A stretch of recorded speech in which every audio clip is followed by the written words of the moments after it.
What are we gonna do? Grim. That's how it looks. I'll take Grim right now. I am the Grim Reaper. It's grim. Grim bosses are good. And make it grim. A grim tale indeed. It's a little grim. Meaningless and grim.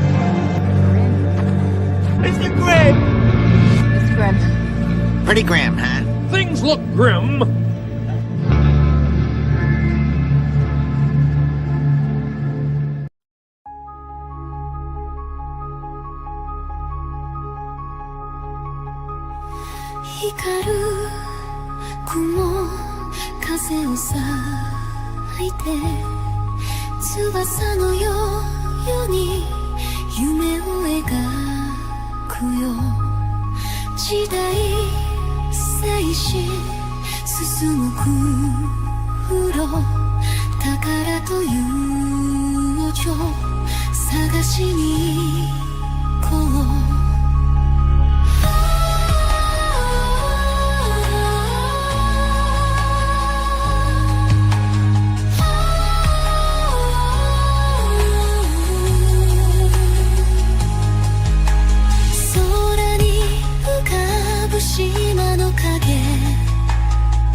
Evening all, and welcome to episode 2 of Fabula Ultima.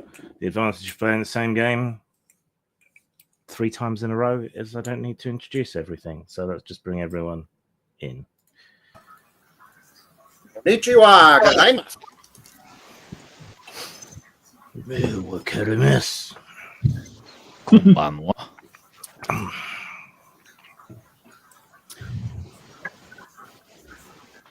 Let's see, any comments?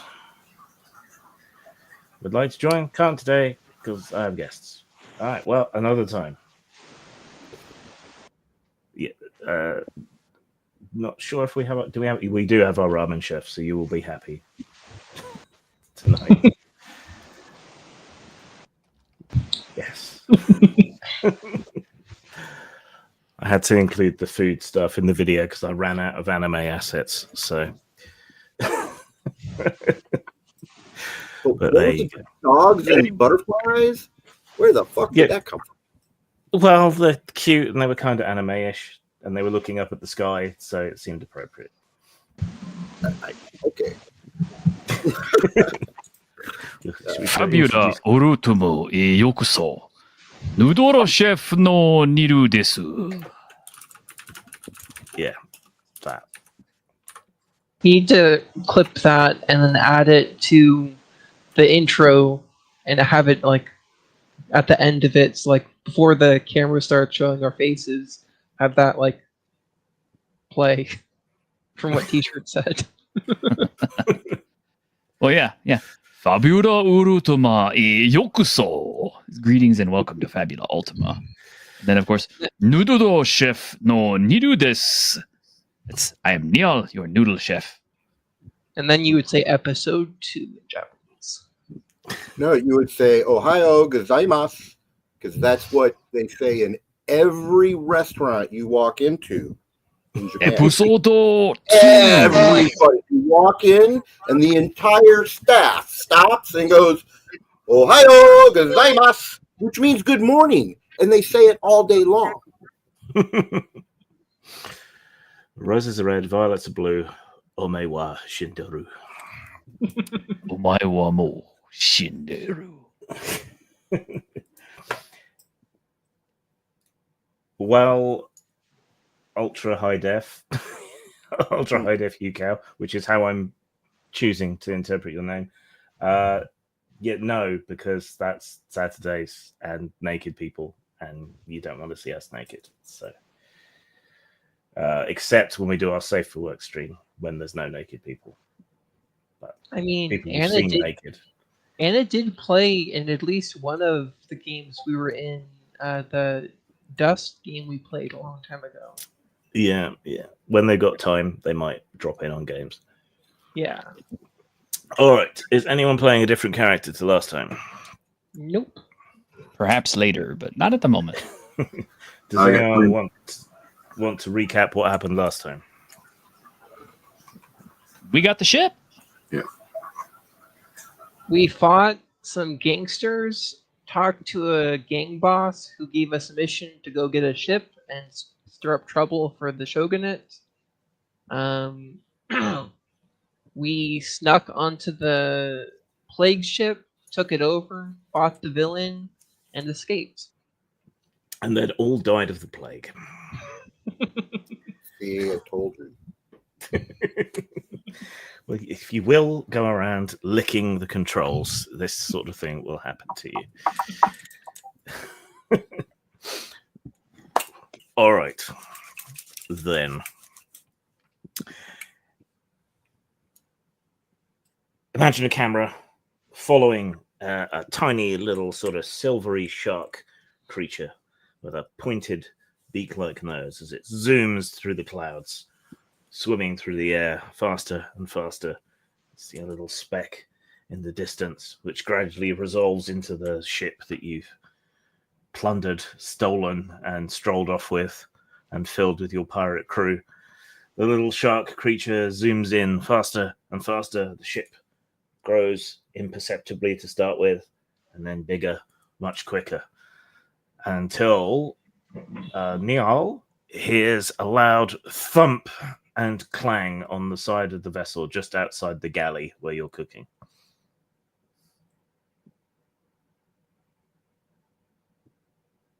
Oh. What's this? Something went thump on the other side of the wall of the galley. Get out and go check it. Okay. You pause a moment and notice that there is actually a slight dent in the hull metal, which is concerning. And then make your way out and onto the gantry that surrounds the ship. You're instantly buffeted by the warm spring winds. And there, embedded in the side of the vessel, is a little shark about the size of a dogfish with a pointy, bony nose, and it is stuck in the side of the vessel. There is a little scroll tied to its waist with string. It's an actual shark? Yes, very small one. Ooh. Air shark. Sharks make pretty good soup, actually. Yeah, don't eat it. Don't eat it. Let me talk to him. I'll take the message off of its waist and then go take it to the kitchen to prep it. Okay, you pull its nose out of the wall. I tell the shark to run away. Quick, swim away. He's going to eat you. Quick. It wiggles desperately in Neil's hands as he makes his way back into the kitchen. Okay, the note says, if I can find my mouse pointer.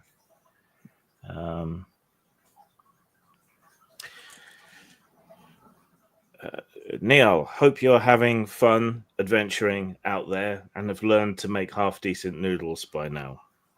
There are problems at home in Sampang,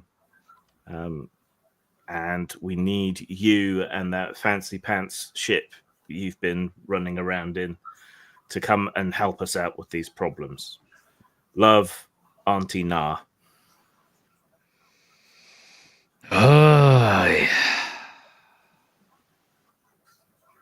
All right. Well, who's captaining this thing, Bao? Yes, correct. I have actually just thinking about how I was going to design a new hat that I could wear over my lucky hat as a captain's hat when I'm in the captain's role. But actually, what I was going to say is that was the last thing we discussed, is we were going to take a vote on who was going to be the captain. And honestly, I think for role playing purposes, perhaps we recruited a capable captain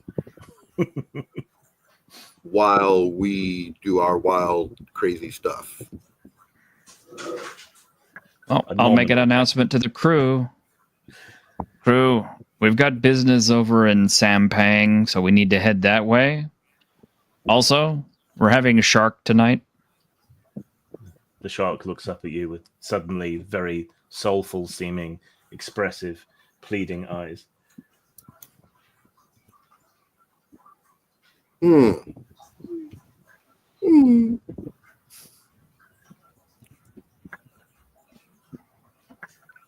So hard white shark suit. So what, we going to Sampan? Why are we going to Sampan? Wait a minute.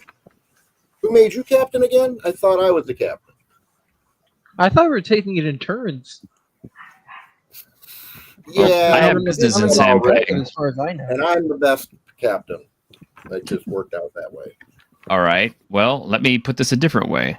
I have business in Sampang. If you don't want to go, that's fine. I'll unmoor my restaurant and head that way on my own. Absolutely not. We are a pirate crew, right? So you tell us what the business is. We're going to support our brother pirate, but we just don't, wander off in some direction because of, notes coming wrapped up on sharks flying through the air and giving us directions. That sounds as strange as swallows bearing coconuts. My God, do you speak long sentences? Grim shot. Yeah. Yes, my auntie Nom needs me back in Sampang. Oh, excellent. Family duty. What is the word? Familial? Or Familial. Familial, yeah. Duty is one of the highest duties we can uphold. Any objections? All in favor, say aye. Aye. Aye. All right. Arr!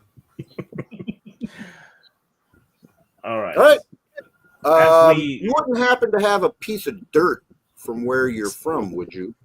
As we established last time, everyone me. has one of the compasses and has dirt or rocks from wherever they're from, so everyone can get back to their hometown. I thought everybody had a rock, but not necessarily a compass. Yeah, everybody's got a rock, I guess. Yeah. Yeah, I mean, technically, we should get like a bag of dirt from each island we go to. Yeah, I sent Grim a message saying that's like my SOP from now on. Yeah, Anywhere I'm just I going go, to. I've got a jar of take it for dirt. granted. I'm just going to take it for granted that you have wherever you go, you chip off a bit of something. All right. Okay. So with Avaschi scurvy lubbers, scurvy follow air it, dogs. compass, hoist the mizzenmast. Why are you speaking like that? I'm the captain. If It's pirates are salty an sea airship. dogs, you're Nike Airbuds. I think. Do we even have a mizzen mast on this thing? You've got some masts. I don't know what you'd call them exactly. Travel rules. Uh-oh. The Wayfinder isn't with us. Yes. You will have to And that's the next level I was going to take, but I wasn't going to take that particular skill. Traveling is not necessarily the safest thing we can do at any given time. All right.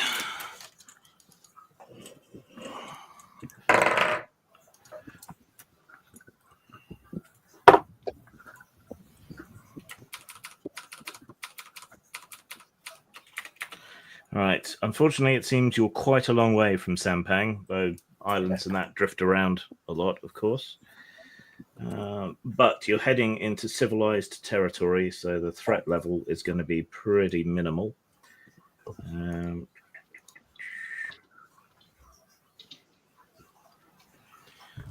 Okay. We will get used to the rules. Okay, and you have your proper ship now, too.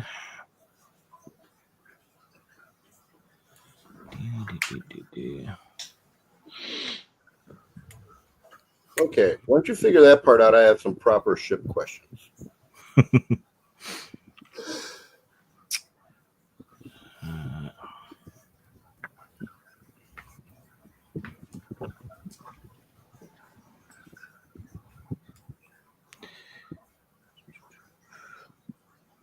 Okay. So up to 3 of you can help sail the ship, which will be a dexterity plus insight roll, which the ship counts as an entity, so it is rolling it for itself. So someone needs to roll on its behalf, and then up to 3 people, I think, can help. So it's all of us. Yes, it is. Well, we may as well just let you all do it. Okay, so whoever's rolling for the ship needs to roll a d12 plus a d6. I have 8 and 8. Yeah, but everyone needs to make a But I'm just saying that for those two, as we think about who's going to sacrifice or who's not going to roll their own and roll for the ship, a 6 and a 12. Well, I have an 8 and an 8. What am I rolling? One of you will be rolling for the ship, and therefore will be rolling a d12 and a d6, difficulty 7. The rest of you will be rolling your own dexterity and insight, and if you get over 7, you'll add 1 to the ship's total. I got a 9. What is everybody's die number? For me, I have a dex of 8 and an insight of d8 plus d6. Yeah, so it's d6, d8 dex and d6 insight. So you're better off doing the ship, 12 and a 6. I got a 9. That's all you needed. I got a 10. Okay, so that takes the 9 to 10. T-shirt? You don't add them together, do you? Yes, you do. So Yes. I got a total of 7. Okay, so that's enough. So that takes it to 11. 3. Okay. Thanks, Quinn. Totally helpful. He's off trying to get the shark still. You're a kid. You don't know how to pilot a ship. Just admit it. You don't know what you're doing. After bellowing the orders and having the discussion through the speaker tubes, Neil turns back to his chopping board where he left the shark, only to find that there's a parsnip there instead.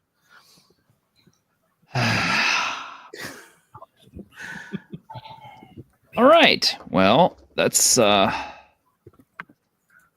going to influence my bonds. Okay. I'm going to need you to roll the same again. Everybody? Everybody. Same as you just rolled. 9. 2. 9. You're going the wrong way. I got an 8. 8. I think that's a fumble too, isn't it? If it's a double 1, It is. Can't help but be. It's got to be. how can you fumble though?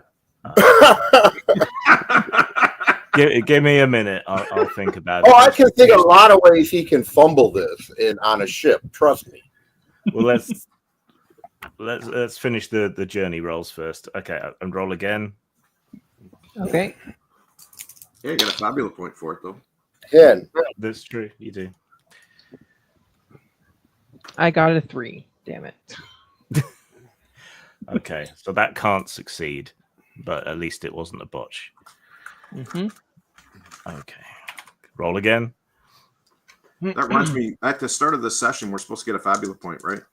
Yes. And we had a carryover of how many? 3? However many you had last time. Okay, I have gotten a 5. 5. Okay. Did anyone else succeed? Oh, no. I did not succeed this time. Okay. Nope. You want to guess what I just rolled again? Double 2. 1. Double 1. Okay. Think of all the times you've been a player since now you've learned. What? Oh, my wife was in the background talking. Oh.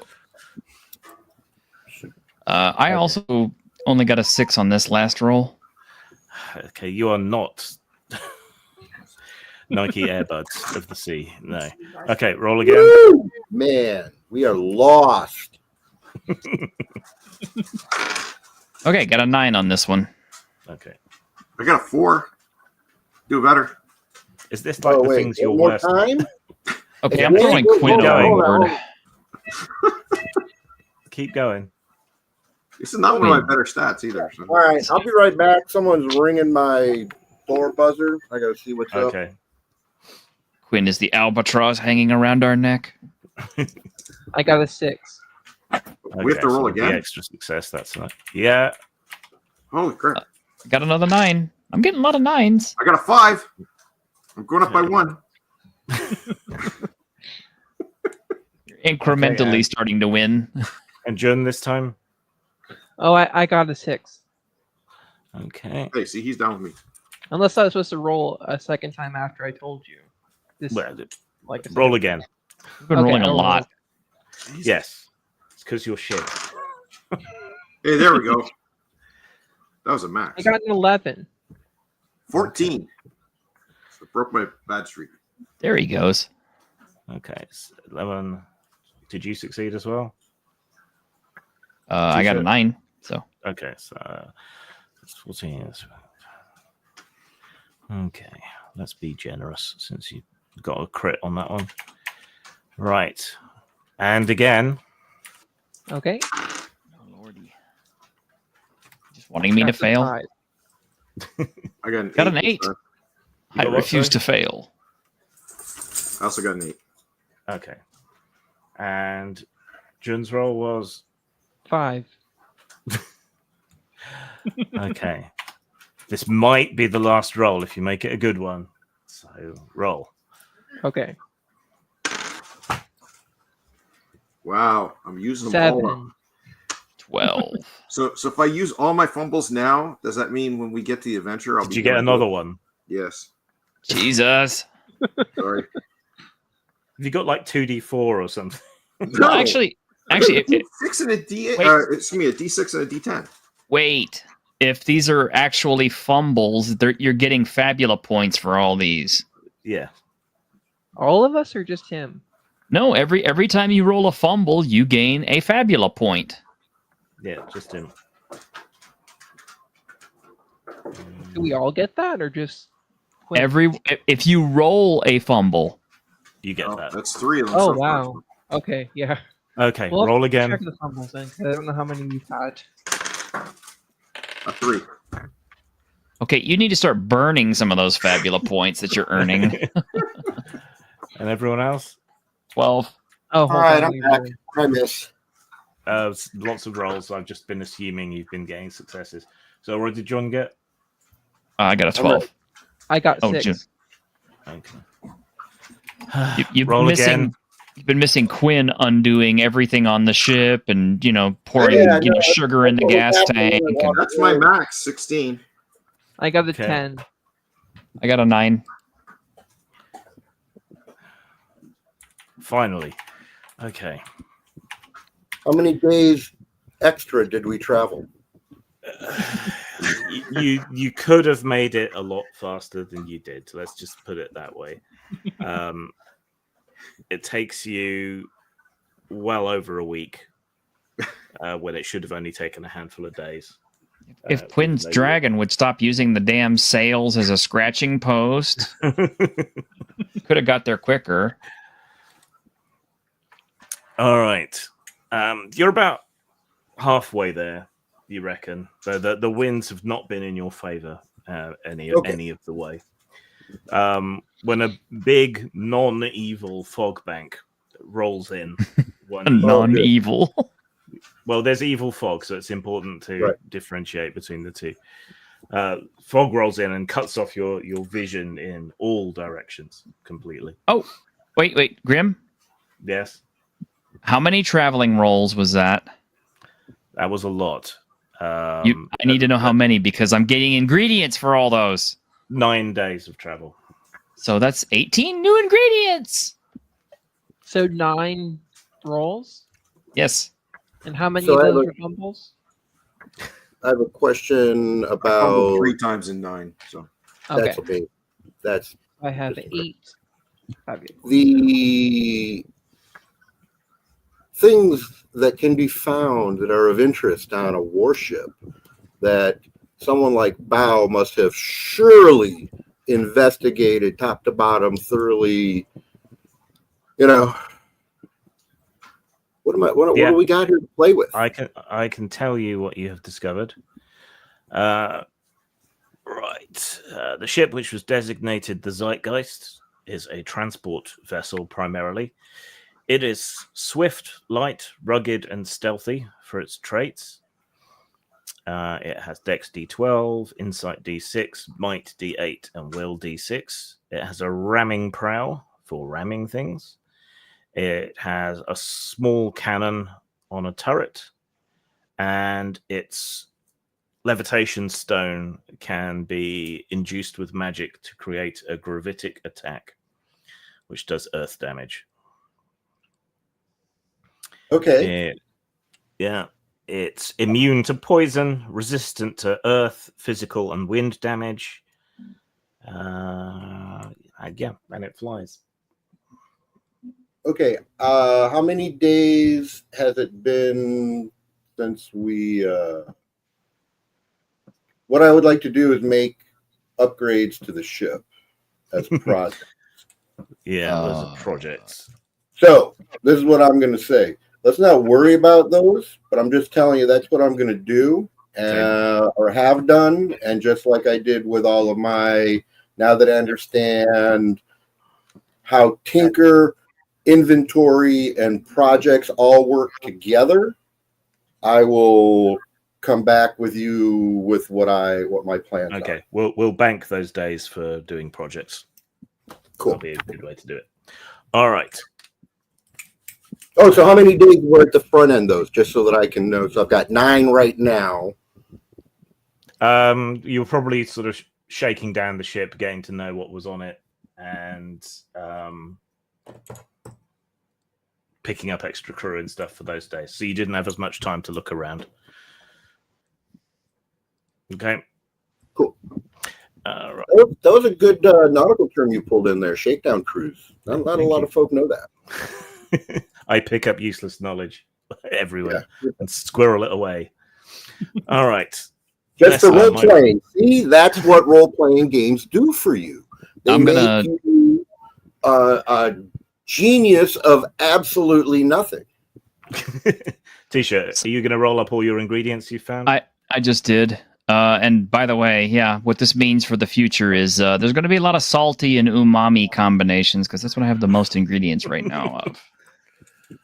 You found a massive tub of yeast extract in the galley stores, so everything is now made with Marmite, which is that would work. Salty and umami. Lots and lots of koji.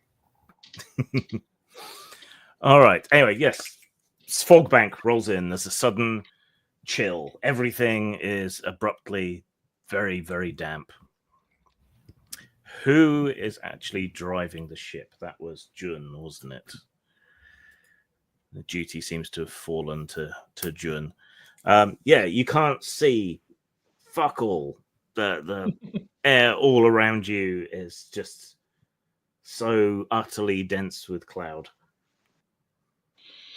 Do we have any chemicals people use to clear a path through the clouds or anything, or is that kind of a high tech thing that people wouldn't have? That's more of a high tech thing. Some of the bigger ships from more powerful nations might have various things to seed the clouds and make them drop. But okay, something we can get in the future by stealing it. Yes, or by alchemists doing things. That too. Solution. I wonder what I can make right now. Hold on a second. The bow solution would probably be a fuel air explosive of some kind. Grim, can I ask the shark if he can lead us so we don't bump into anything? You mean the one that's in the soup? No, the one I didn't. It's not in the soup. It got replaced with the parsnip. Remember? Yep. He didn't roll against me though. No, you weren't looking. You were occupied, so I just decided he could. Plus, it was funnier. So I asked the shark if he can lead the ship. Show me the way to go. I'm pretty sure you had to let it go because it, No, I've been hiding it. It could, but how do you propose to follow a tiny little shark? That you I'm can't. just going to fly along and have the ship follow me Paint it with vibrant yellow paint. because I fly. I could just have a rope and show the ship which way to go. Well, Quinn could carry a lantern or something else because you've got the natural ability to fly. So Yeah, I could fly carrying a lantern, and the ship can follow me, and I'll follow. Oh, we can. Yeah, no, we can tie like little lights along a rope between where it's tied off on the ship and Quinn, and it'll lead the way. So he can just follow his little buddy, and we will have this lighted line in front of us. And as he goes, the line, it'll be like a pointer.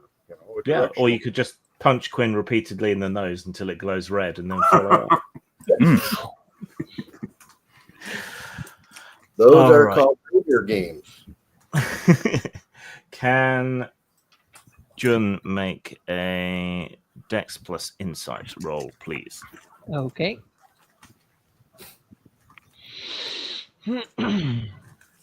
8 plus D6. That's a 4.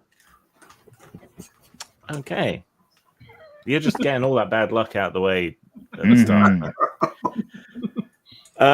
Okay, and this is where Quinn's botches during his travel rolls come in. So yeah, you grab the lantern, you string out the rope and the lights ahead of the ship, and you start guiding through the mist and the fog, getting more and more confident all the way.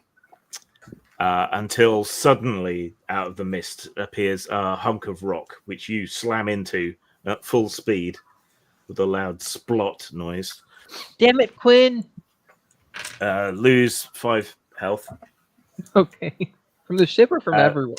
No, that's Quinn. And the rope wasn't really long enough. So Jun didn't really get enough lead time in order to turn away. And the ship turns desperately and slams into the side of this floating boulder island and scrapes along it and then comes to an abrupt halt. With some of the armor plating stuck against the craggy rock. And now I'm gonna move it up, like twist the dial to just move the ship up and then move forward and then go and get on the top of the island. Okay. Make a D12 plus D8 roll. D12 plus D8.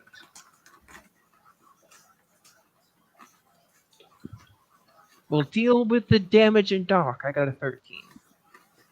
Okay. So you back the Zeitgeist up slightly. The showers of sparks come off as the armor plating scrapes against the boulders. Then you move upward. The whole ship tilts slightly to the right as it scrapes up the side of the boulder and then comes to a halt level with the top of the floating island. Quinn, nursing a bruised ego and several bones, is also able to stop on top of the boulder for a little bit of a breather for a moment. Can Quinn make an insight roll, please?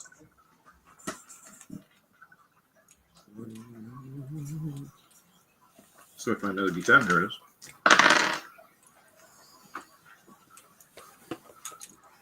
13. 13. Okay. As you pause to catch your breath and see how many of the lanterns you smashed, a little bit sort of inland on this little rocky island, you can make out the shadowy shape of a single palm tree and what looks like a person or the silhouette of a person slumped against it.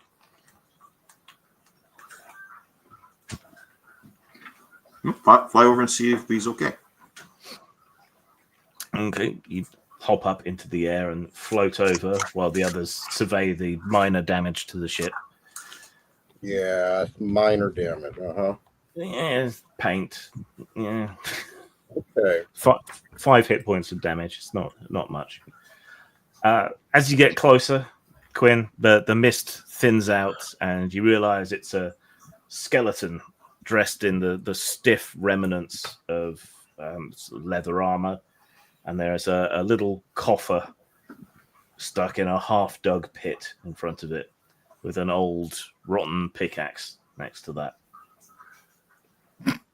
Yeah, I fly back to who's ever on deck, I guess.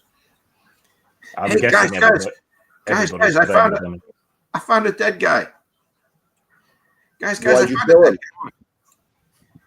He's like a skeleton-y guy, and he's got like a hole in front of him with something in it. Maybe it's Look in the secret hole? pirate treasure.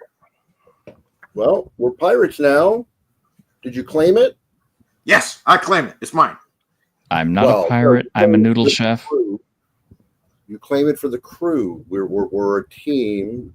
You just said claim it. I claimed it. It's mine. No, that's not what claiming it means. You claim it for the pirates. We are all the pirates. That So doesn't what's it look like? What is our pirate treasure? What is it? Come here. Let's go take a look. I tell Dracon to grab Bow and bring him. Don't what? No, nobody has to grab me. I can. We're like right next to this island, right? Yeah, we can just Yes. lower the gangplank and then walk Yeah, across. I'm Yes, just but trying I'm to. excited. I hear you, man. I hear you, but Come on, Dracon. Come on. Let's go. let's go. We're headed. We're going. All right. Good boy, girl. Which are you? I try to look between the legs. What do I see? It's a boy, Drake. All right, boy driver. So, all right, no boy, no buddy. Good boy. That's cool. All right. Oh, hey, wouldn't it be a good place to, I don't want to say scavenge, glean or forage for ingredients? Chef. We'll assume Neil can find some of his umami ingredients, maybe some mushrooms or something. All right. So you gather around. Yeah, there is a skeletonized corpse leaning against a palm tree. Looking at the body more closely now, you can see that the top of his skull is cracked and partially caved in, and laying around him are the husks of several coconuts. You know, Like he was cracking the coconuts on his head? But something like that may have happened. He's wearing the stiff and mouldering remnants of leather armor of rather a sort of adventurous cutting sort of style. There's a sword belt at his waist with the rusted haft of a blade in it, and there is a half dug hole in front of him with a little wooden coffer stuck in it. you know, somewhere back home, there's a woman out there saying, you know, he never writes anymore.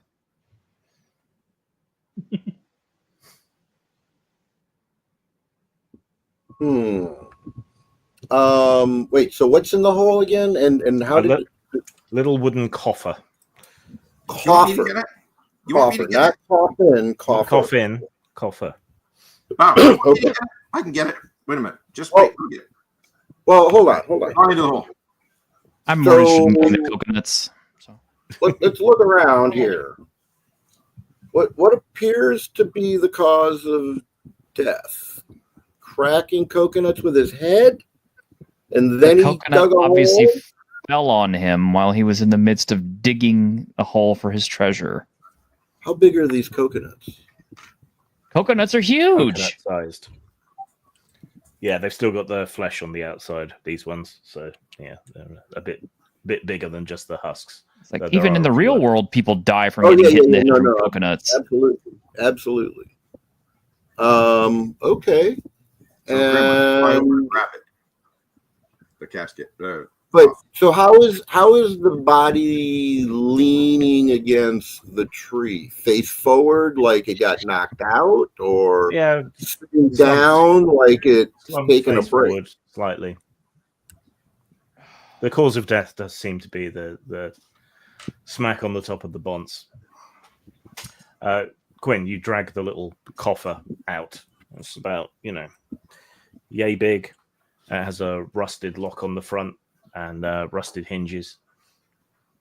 Okay, I just fly up in the air with it. Look, it's mine. It's mine. I got to claim it. Bob said so. Okay, that's fine. But you'll be wanting to pay me for the food that you eat, right? Sure. All right. Well, I'll start with what's in your treasure chest. Okay, that sounds good. I fly down to Neil with the treasure chest. Okay. Well, let's open it and Right. see what's in it. Okay. How are you going to open it? Well, yeah, that's what I was gonna get to.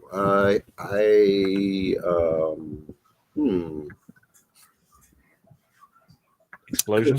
Or I wrote down some sort of tools here. It's pretty rusty. You could probably just smash it. Okay, well, I'll try not to smash things. I have something that no, this is just. You're from the Boom Boom Guild. Smashing things is your raison d'etre.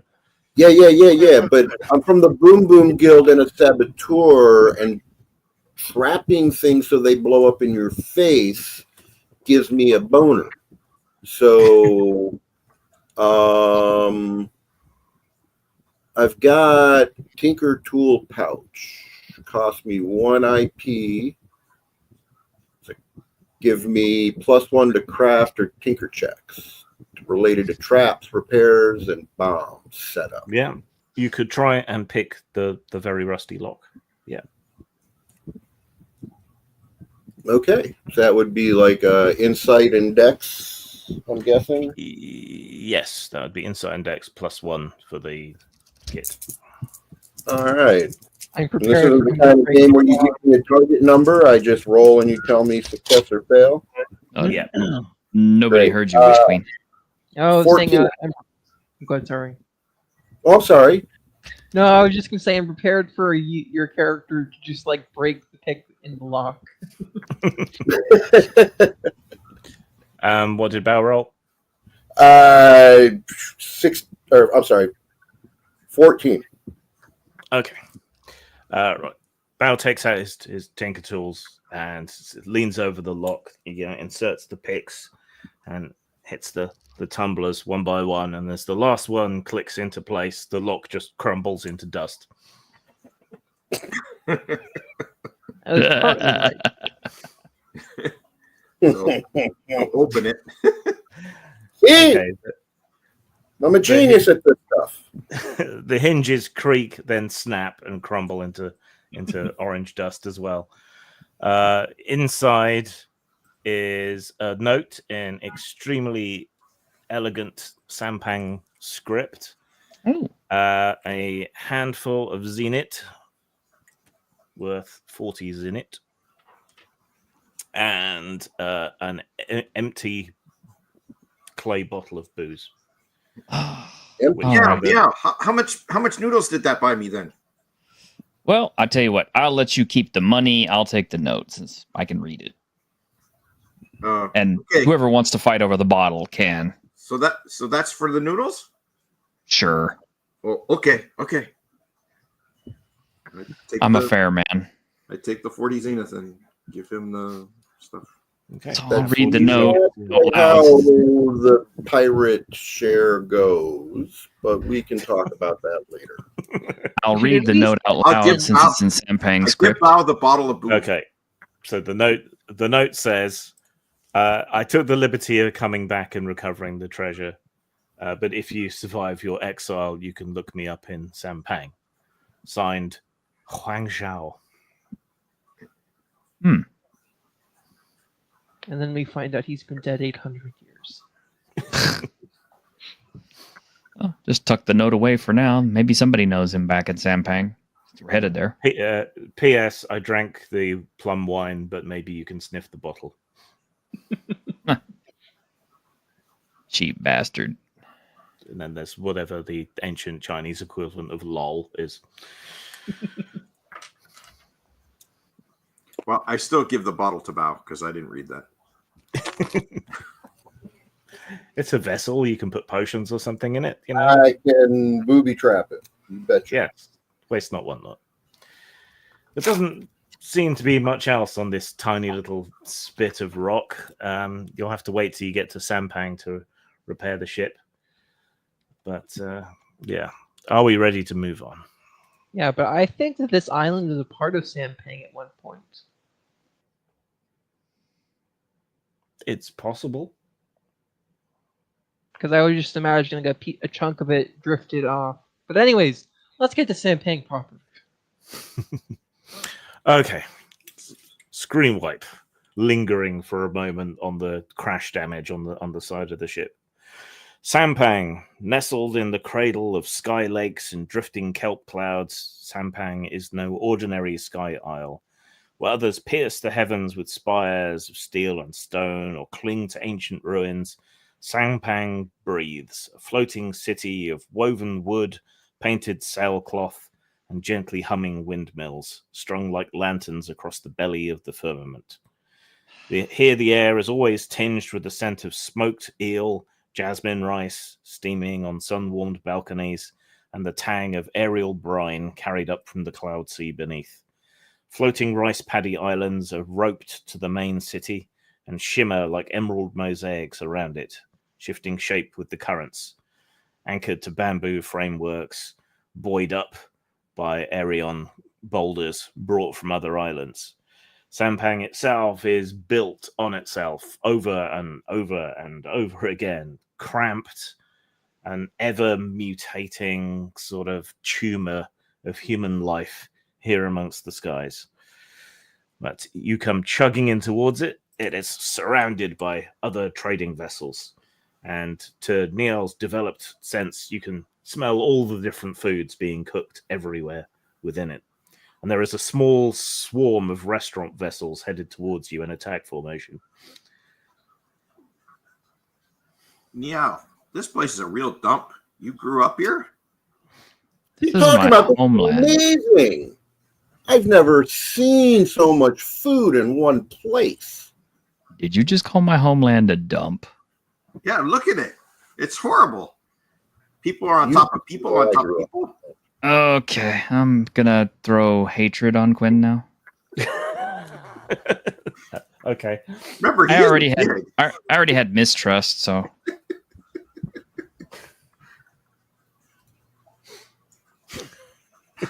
You don't have to get along, but it's good to have bonds.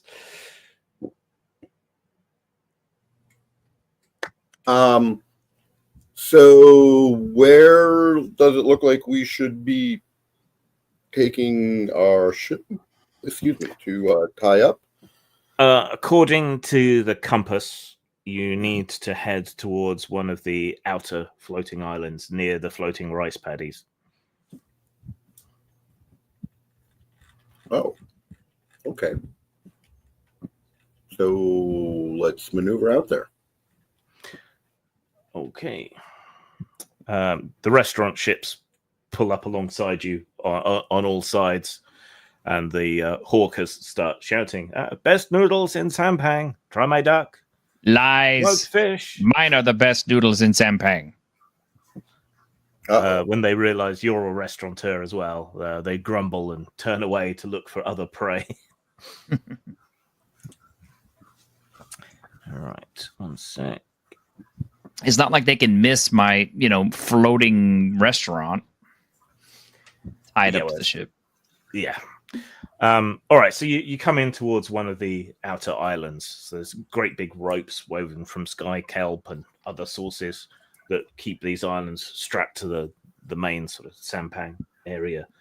The rice paddies have been extended and built up with soil and stuff taken from other islands, and various aerial boulders have been shepherded underneath to keep them in the sky.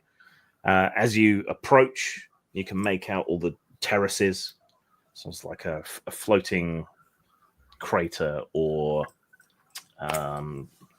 stepped Colosseum sort of thing, like a Roman amphitheater almost, with a few peasant houses around the outside.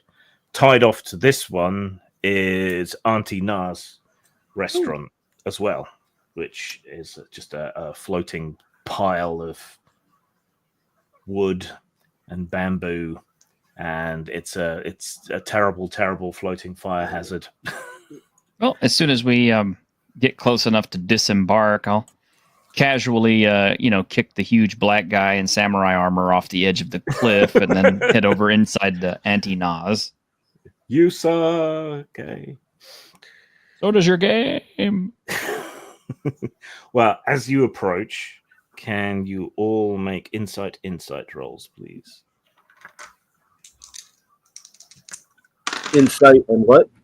Insight. 9. 9 you can't? Or 9 is what you rolled? 9 is fine. 9 is what I rolled. Okay. Got a 12. My luck is holding pretty good today. I don't know if Jun is back, but what did Quinn get for a perception roll? 15. 15. Okay. Nice. Insight Jun roll, and that's Drakon are first to notice. It's daytime. The sunlight is on the paddies, and Erion, when it warms up, floats up. But the rice paddy island seems to be floating down. It's starting to sink out of the air in a way that it shouldn't be. And it's picking up speed, you think, as you look at it. Jun has to adjust course to bring the nose down of the ship to aim towards it. Slowly, the rest of you see that this is going on. Auntie Na's paddy is sinking, and that is not good. Oh, no. Like actively, we see how much it is, or we've come up to it, and lo and behold, it's lower than where it should be. You're heading in towards it. At the start, it's almost imperceptible, but then Quinn notices, and that sort of alerts you all to it, and you can see that it's falling and that the fall is accelerating. Well, holy smokies. We better go save those folk. I'm not sure how we can make an island go back up, but Well, we can at least... Is it the island, or is it... I'm a little confused by where is Auntie Nan's... Okay, so you got Is it Sampang a itself. boat? Is it a boat like what's his name, or was it a building on a rock? Hers is more of a building on a rock. Gotcha. And it's that Which is rock tethered. that is rapidly losing elevation. Yeah, And we don't or know she's how being- far down things can go. No, some people go pretty deep. There are divers that go deep into the atmosphere, but so far no one's returned that's found a bottom. But what it is more is it's the rice paddy that's sinking, and it's dragging Auntie Na's down with it. Oh. So let's sever the lines that it's tied up to. Is anybody on the rice paddy? but that's her patty, isn't it? Like she owns it? No, but she gets a lot of her ingredients and stuff from there. There are a few peasant farmhouses attached to the side of the paddy as well. So there will be a few peasant families in deep trouble if it does sink. Hey, Quinn, why don't you and your buddy go do a quick recon, see, and start, if there's people we need to go rescue right away. Okay, give me a minute. Okay. Fly off. Okay, so 1 sec.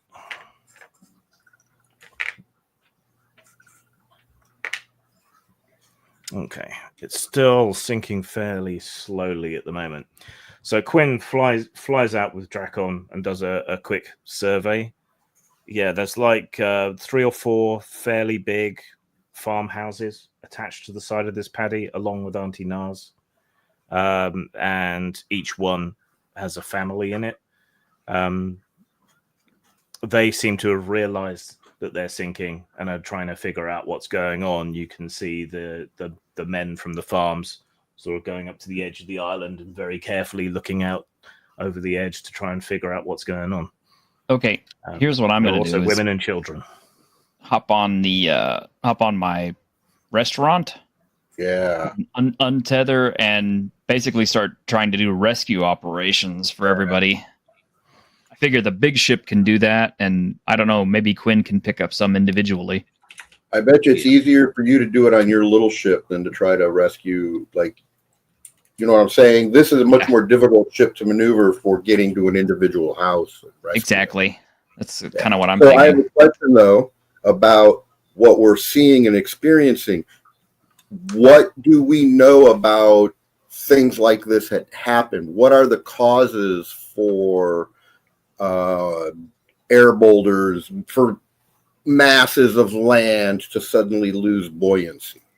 Why do ships fall from the sky? If the boulders are cooled, then the islands sink. So at night, when there's no sunlight on them, they sink slowly, but they never really go that deep. They always float above the sky sea, which is the big permanent layer of cloud beneath. So what happens if I set it on fire? Then it should heat up and it should rise. Excellent. But, so I'm going to but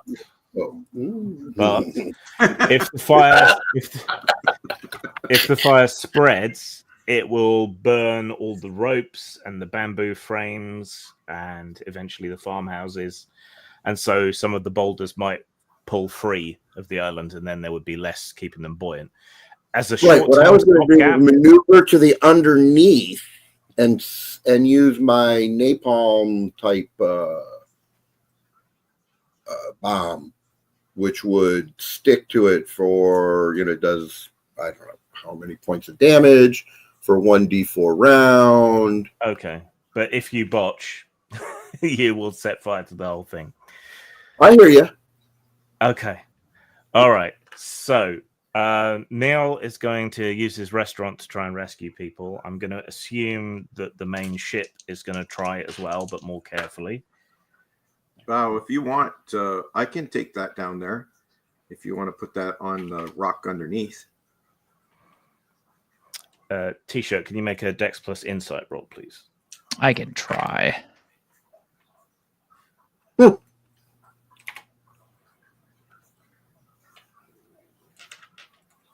I got a total of 5. Oh, this is perfect. Okay. Right, you bring your restaurant down in line as best you can, but you're unable to get quite close enough. You need to get a little bit closer, and then people will be able to jump across. Can I burn a Fabula point? To reroll, yes. Okay. Or do you need a relevant trait for that? It just says you can invoke a trait to reroll one or both dice. Yes, so Yep. you need to use one of your traits. Do you have a trait that's appropriate? Oh, shit, where did I put my... Such as what? Well, what are your traits? That was part of your character creation, you how you described yourself. I mean, I'm a gambler. There you go. So you're taking a risk. Take a risk. Yeah. Yeah. Okay. So yeah, do the reroll. All right. Rerolls even worse.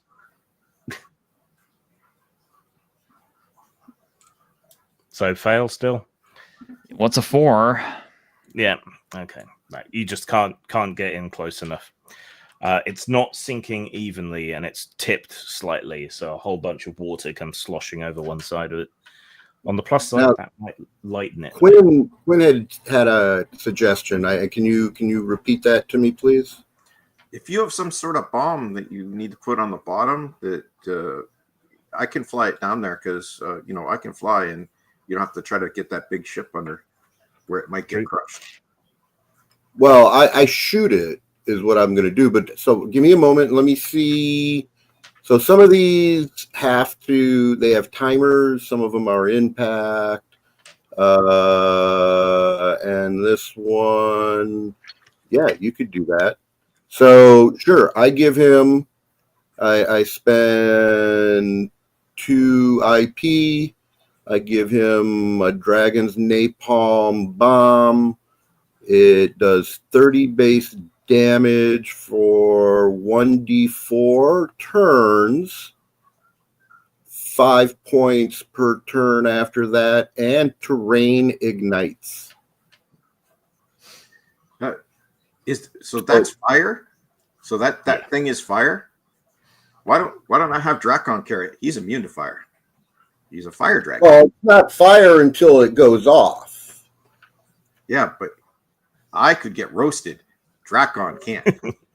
Well, that's then I merely produce the source of explosives. At this point, I am gifting you with the opportunity to execute Out of an my hand. act of art. So I'll have Drakon carry it. Yeah, I wash my hands of it. Okay, can you make a Dex plus Insight roll for Drakon to put the bomb in the best place? Yeah. And I'll fly under and point it out too. Just figure he can just sort of hold it in place. 8. 8. Okay. All right. So you fly under to direct him. You direct him where to put it. He puts the bomb in, backs off, then breathes a little spurt of flame at it. It goes off. Fire engulfs the underside of the island, and the descent slows but doesn't halt. Shit. Okay. Yep. Tisha, Just can you not- make that same roll again, please, to try and rescue the people? We're just not having good rolls right now. Nobody is. today. Shit, it's another 5. Okay, you nudge a little bit closer. I'm gonna burn another Fabula point. Damn it. I'm back. In it. Welcome back. Okay, finally got a 13. Okay. All right. Several of the villagers have managed to get across onto the Zeitgeist. You finally managed to nudge your restaurant up alongside, and the rest of the peasants hurl themselves across and scramble into the restaurant.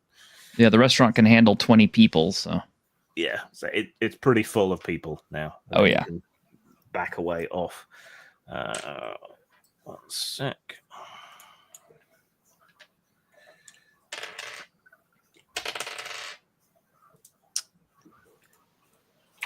Right. The rice paddy continues to sink down towards the clouds and starts to drag Auntie Noah's restaurant down a bit faster with it. What do you want to do next? You've rescued all the villagers. Grim. now we Where's can Auntie rescue Nah? Auntie Nah. Wait. Yes? When I'm underneath the island, is there any noticeable damage, like boulders completely missing, holes? There'd be, I guess, a hole going up. Make a insight roll. It's going to be quite difficult because everything's on fire. 17. 17. Our Oh, ship's well, not on fire, is it? Oh, yeah, you missed that. Sorry. No, not everything. Just the bottom of the island. It's sinking, and what makes them sink is when they get cold. Yes. So Bao decided to use one of his napalm bombs to heat it up and try to get it to rise. And it lasts for 1d4 round, and it does a area effect, I think, of 2 zones. Yeah. So it's not only sinking the island; it's now on fire as well and sinking slightly slower. So We're not the heroes you want, so- but we're the heroes you deserve. it reminds me. So is there Right, anything you missing need- under there or anything odd? Yeah. So some of the boulders on the outside haven't been set fire to. So you managed to get a decent look at them. Floating boulders that contain veins of Aerion, which is the sort of anti-gravity mineral. They have a slight blue sparkle to them, and you can see that these boulders don't have that blue sparkle to them, or at least a lot less of it. Like the Aerion has been extracted from the boulders somehow. Is there like traceries where the Aerion would have been that's now like a line on the boulders? So you float closer to one of the boulders, and where there would have been larger concentrations, you can make out sort of little almost chiseled out veins. Yeah. As if the Aerion has been sucked out of it. Yeah. Okay, so I'll fly back up and I'll tell whichever one I see first, Bao or Niel. Yeah. Do you want to do anything about Auntie Na's restaurant? It's not possible to tow it, is it? She did diss your noodles. You could just let her sink into the depths, never to be seen again. Yeah, but family's family, and they're always going to be shitty to you no matter what. So, You cut her free, right? Yeah, I figure I'll moor her restaurant to mine and see if we can't tow her. Okay. Well, I won't make you roll. You pull up alongside the peasants you've rescued, help you. All those big burly rice farmer men grab ropes and throw them across, and Auntie Na's customers grab the ropes and tie them off onto the ship. However, the rice paddy continues to sink, albeit at a slower rate.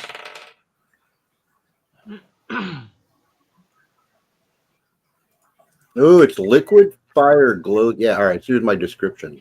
The liquid fire glows like koi scales. Ew. That's the dragon's napalm. Cool. Yeah. So there's thick smoke is now pouring out from the underside of the rice paddy, which is now swaying and twisting crazily. As it does so, the ropes that attach it to Auntie Na's sort of whip crack in the air. A few of them snap. Auntie Nas gets dragged down, and as Auntie Nas gets dragged down, it pulls the ropes that are attached to Neil's restaurant, and your restaurant lurches and starts to be pulled down by the rice paddy as well. I thought we used all the fumbles up. You did. This is just consequences, not bodging. All right. What do you want to do now? You're saying this is the result of us just being stupid? Yeah. This is our fault? Our actions caused this? Yes. All right. What do you want to do now? Well, when I get up there, I'm going to either, if I see now or Bao, I quickly tell them about what's going on underneath, that the stuff that makes the rocks float is gone. Somebody must have stole it.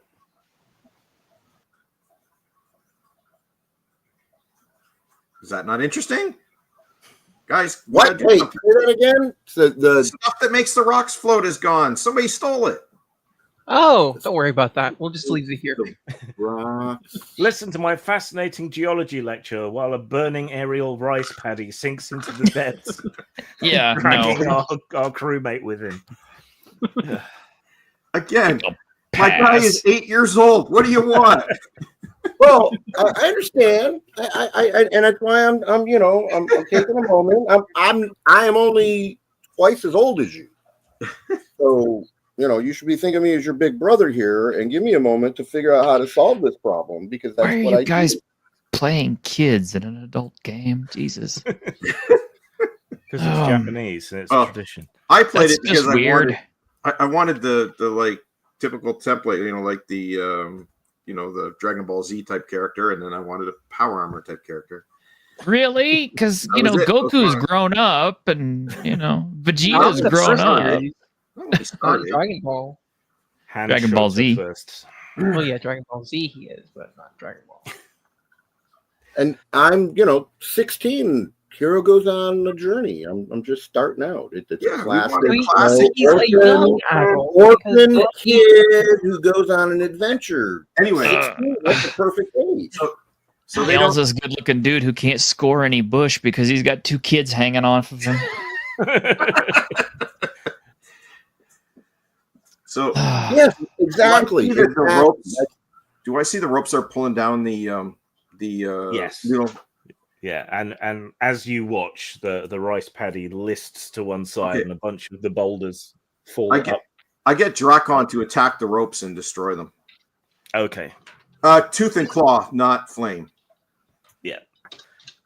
Can you make a Dex plus Might roll for Drakon, please? Actually, make it Might plus Might. Well, it's his attack, right? Yeah. His attack Yeah. is might plus 3.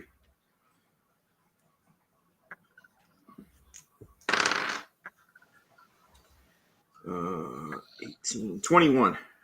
Okay. Drakon rolls his eyes as you all argue and try to figure out what to do, and then flies away with his mouth open and just sort of goes hung, hung, hung, hung, like a flying pair of shears or scissors through a bunch of the ropes. He's doing the Batman thing. Yeah, Auntie Nars immediately bobs back up to its normal level, which means that Neil's restaurant is dragged up as well, with all the peasants falling back into the restaurant. A bunch of kids end up sort of thumping against the far wall, and then a cleaver just boom, and chops off one of their top knots. But then everything levels out, and you watch in melancholy awe as the rice paddy sinks down beneath the clouds. Well, unless shit. you've got any last-ditch ways you want to try and save it. There's not a food or a deck of cards I can use to fix this, so... The tower inverted? Not, I don't have those kind of cards. Mr. Bun the Baker? No. I mean, I can Uno blow reverse? some... Nope. I can blow shit up, or I can heal people, but that's about it. Are there any small animals on the thing as it's sinking? I'm sure there are. Shrimp and Okay. fish that were living in the rice paddy. They're enjoying a brief moment of freedom as they fall through the air. I meant more like deer or rabbits, Crabs. or stuff like that. It's typical for them to release baby crabs into rice fields so that they will eat all the pests and stuff, and then later on they sell the crabs. Yeah, I know, but those aren't in the water. I can't see them. I just was curious if there's any that I could see as it's falling. Because if so, Quinn flies down and tries to rescue as many baby animals as he can. The pets from the farms came aboard anyway, and they didn't really have any grazing animals because they would eat the rice. Okay, just checking. Probably like a stray monkey on there that flips you off as it falls.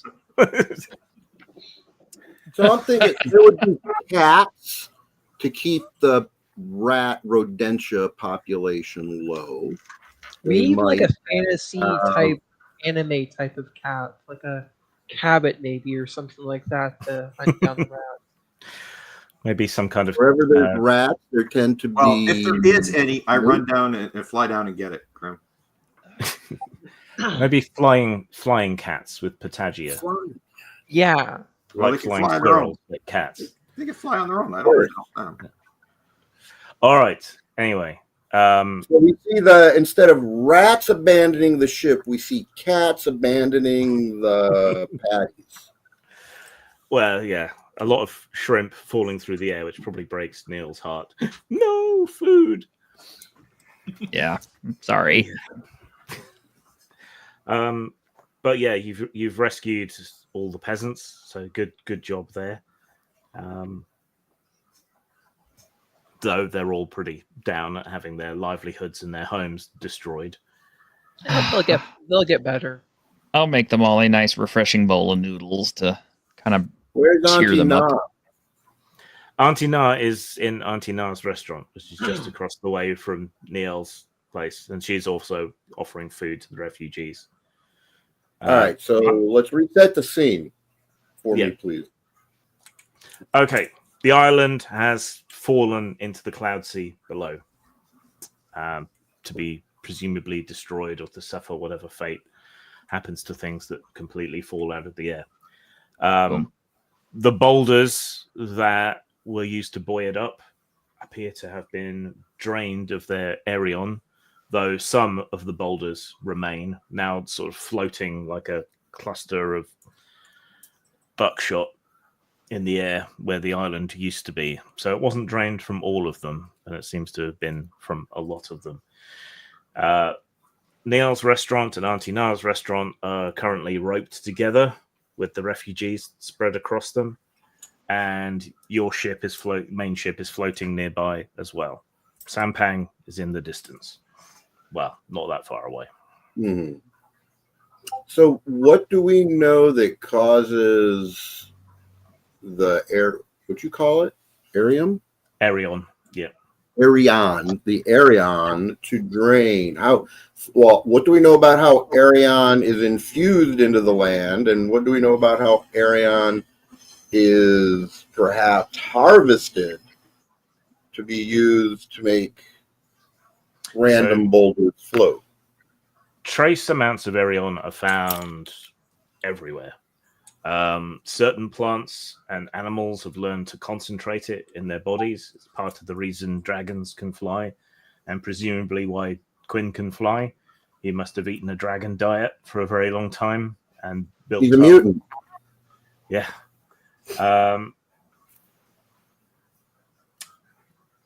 When it's used in construction and so on, people either break it off from floating islands where there's particular veins and concentrations of it, or they take it and they refine it and they turn it into a more pure form of it.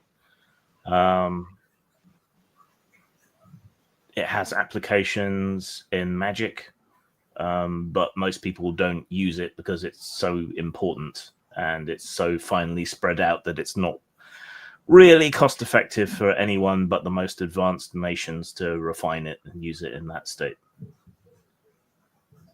So it concentrates in various animals through their diet. Yeah. So assuming that's like how basically everything that we see that flies, i.e. sharks bringing messages, and cats, is because of Arion.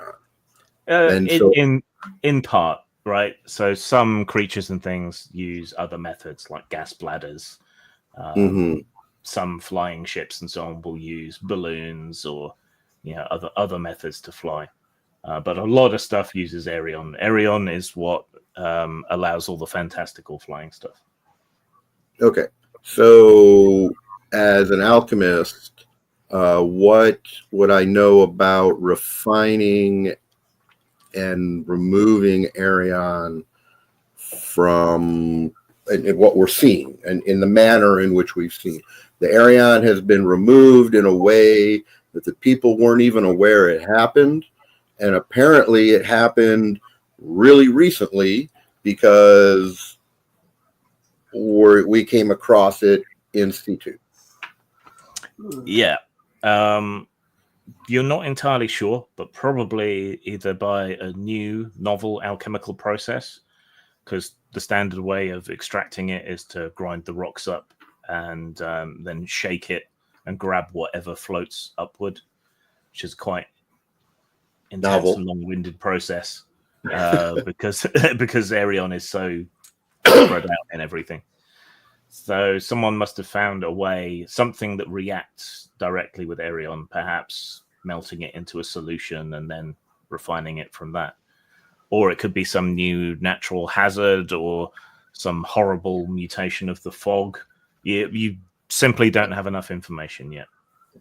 My first thoughts were like, some mutated mold or lichen or something like that.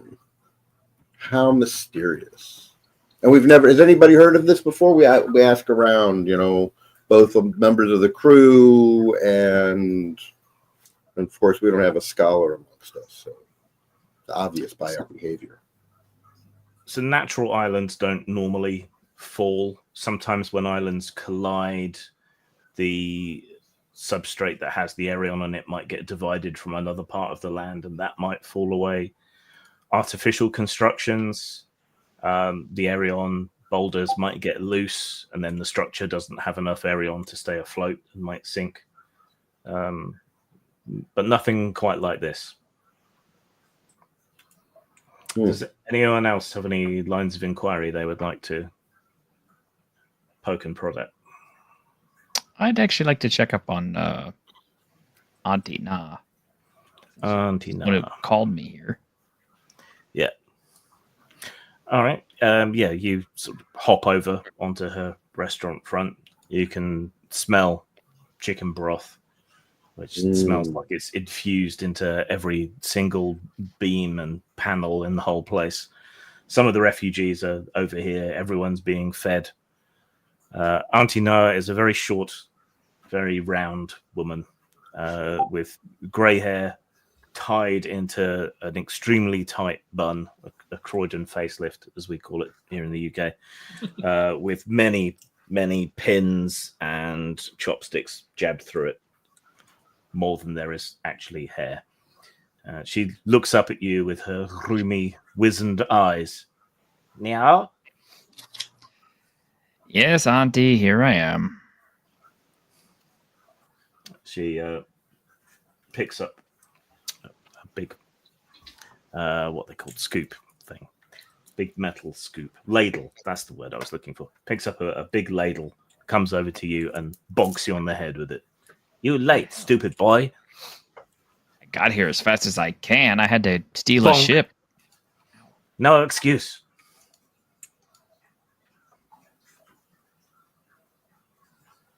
Well, now I'm here, so now what? And she potters out to the outside edge of the railing. Briefly, you harbour a fantasy of pushing her over, so she tumbles into the void. Bury it deep. Says, "Look,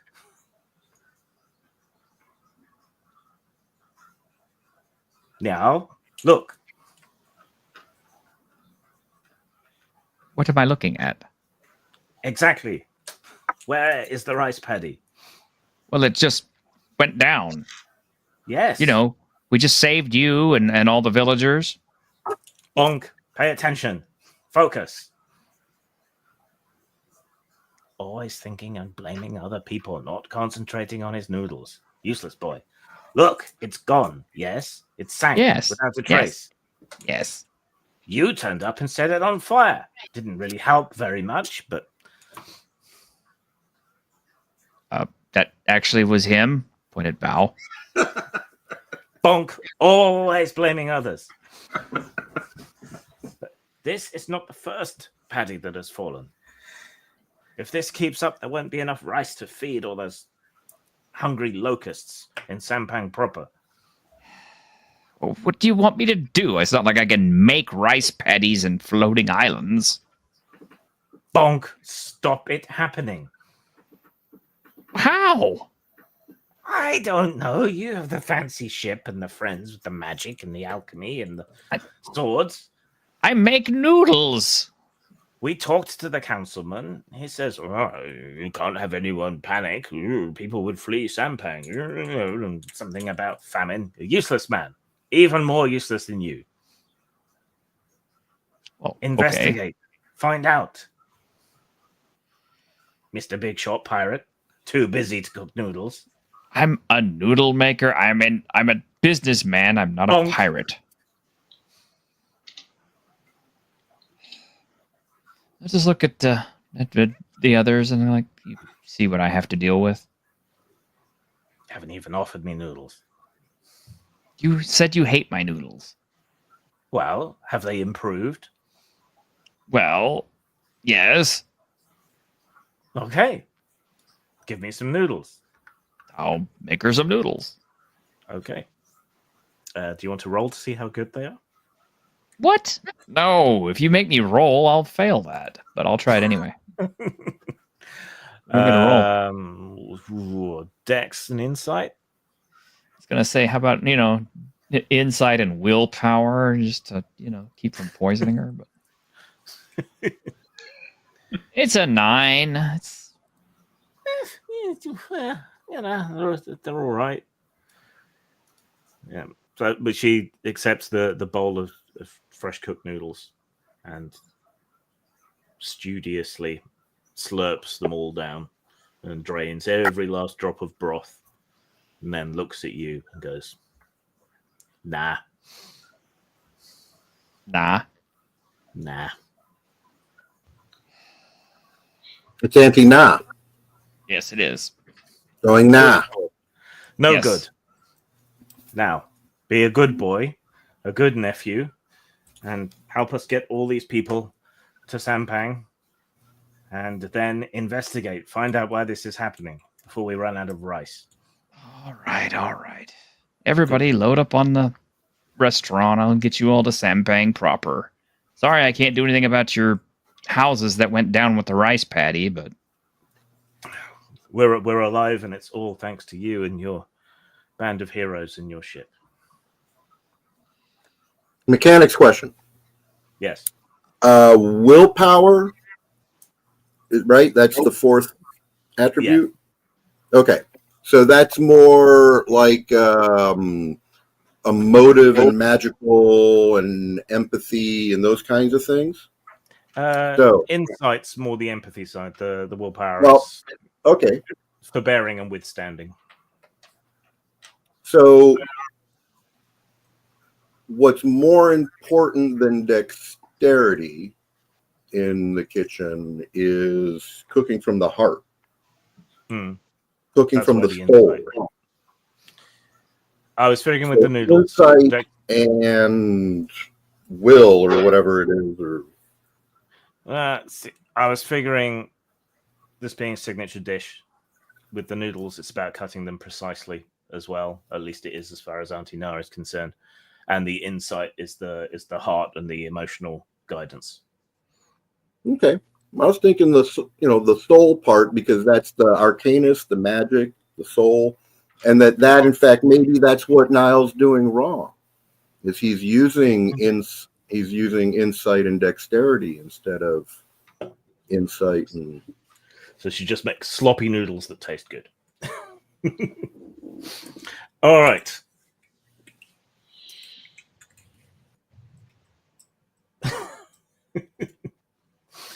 Oh, these terrible times when fate conspires to turn dishonest pirates into upstanding heroes.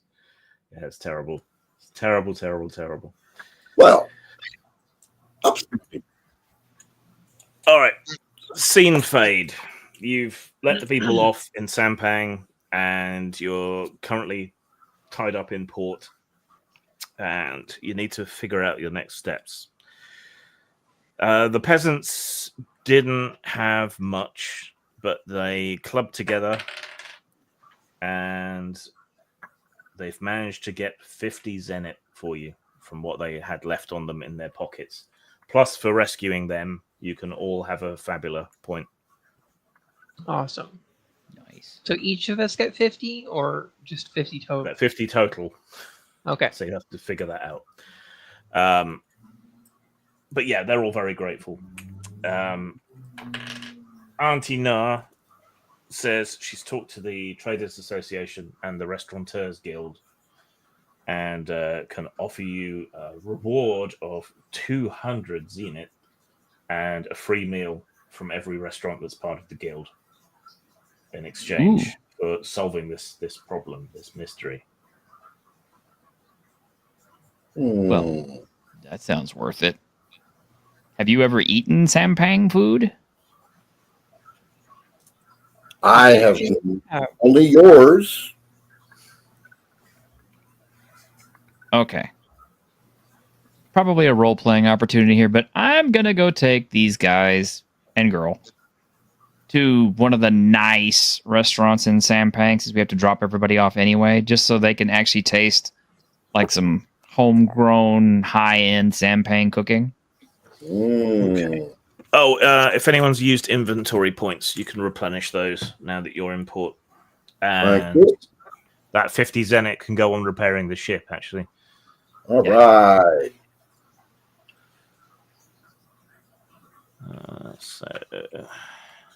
Yep.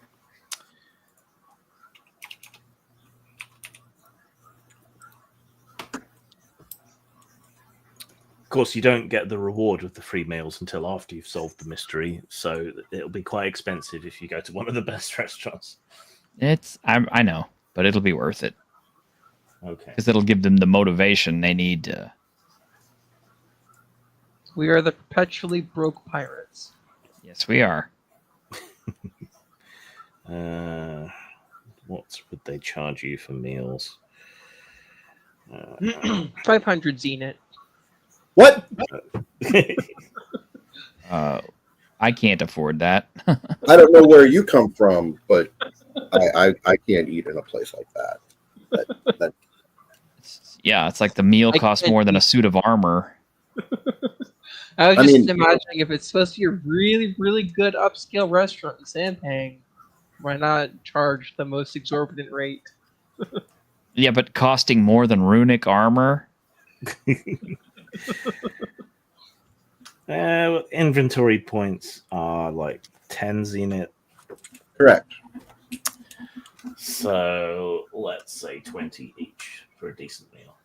So that'll be 80 Zenit. All right. Much better than Alright. my offer. Yeah. So screen wipe again, and you're sat around a circular table in the Red Harvest restaurant. It clings to the outer levels of Sampang with a fine view over the remaining rice paddies through its great big open shuttered windows. The air is so thick with the smells of broth and various cooking things that you can practically get full just by breathing in here. Your table is full of those communal hot pot things, and plate upon plate upon plate of the finest ingredients, sauces, everything you could possibly dream of and probably have while you've been traveling. Though Niall is a good cook, he's just had somewhat limited ingredients. So if you've lost any health, you can have it back. And that's that. So, what is the plan? Do you have a plan? Are you going to form concepts of a plan? I'm gonna Um, take a restroom break real quick, so I'll be right back. Okay. I'm just eating here, and thinking about who benefits from Sampan going hungry.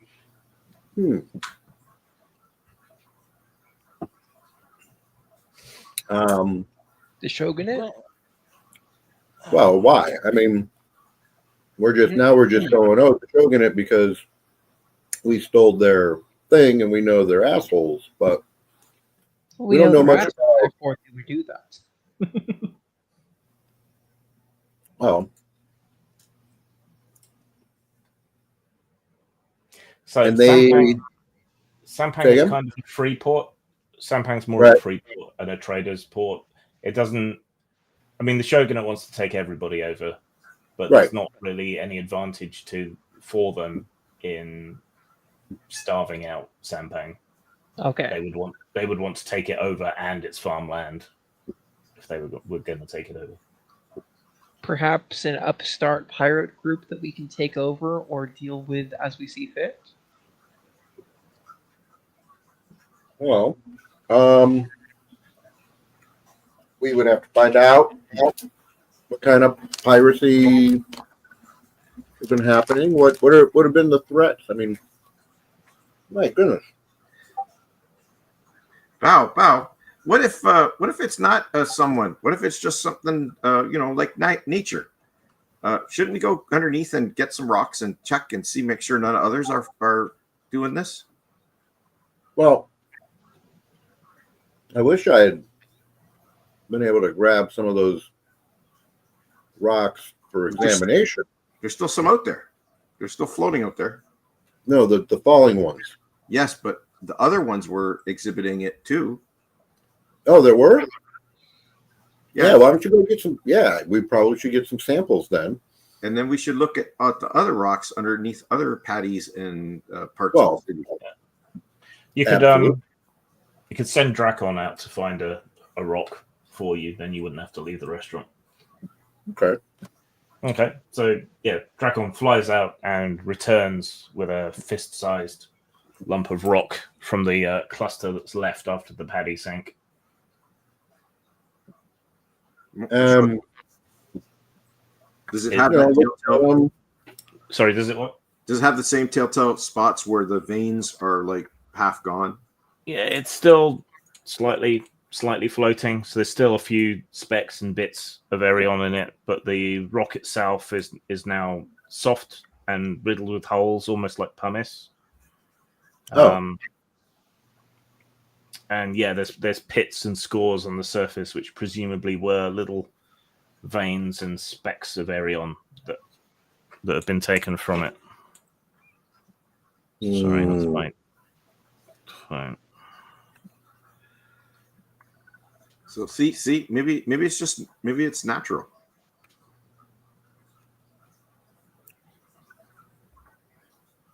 Maybe it is.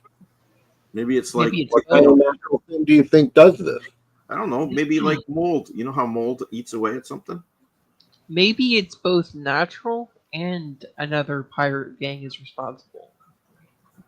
Okay. It's an option. No. It is an option. So I operate on a possible and probable ratio in life. So I take a weighing of how possible something is and then how probable it is. So it is possible. I don't think it's probable. Yeah, but we do improbable things all the time. So I think it's possible that Just it's out of probably- Do you curiosity, think there's other people out there like us? Of out of course. curiosity, how's the restaurant staff reacting to the dragon who's been flying in and out? And is it They get quite a lot of visitors from all kinds of places, so they're not too phased by it. People just Okay. like cover their bowls with their hands to make sure he doesn't poop in them or anything. Do we have a like something we can pick or pry at the rock with to see just how? Yeah, no, soft- I'm getting ready to do that next. I'm going to pull out my little alchemical kit from inventory. Yeah. Well, they have they have a variety of cutlery with chopsticks here, so you can use it. Various reagents. You're half cut out there, Grim. Yeah, they've got all kinds of cutlery, not just chopsticks. So there's plenty of things you can dig and poke at the rock with.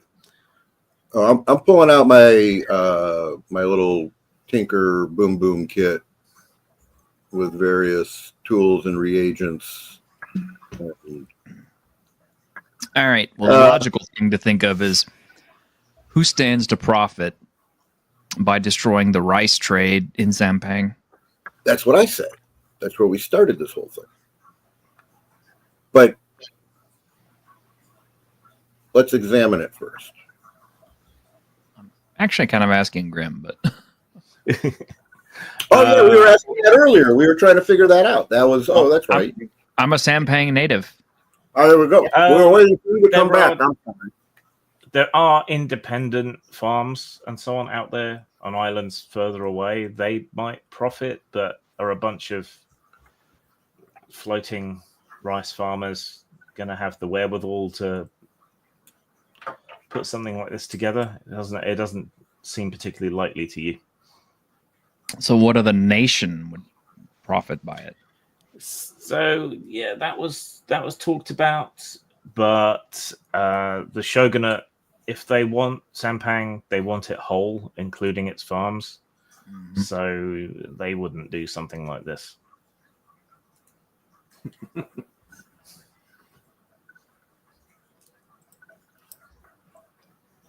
So, pal, what does it look like? All right. So, what kind of roll am I going to be making here to inspect this? Insight with the bonus for your tools. And I don't know what the target number is. Nope. 11. Okay.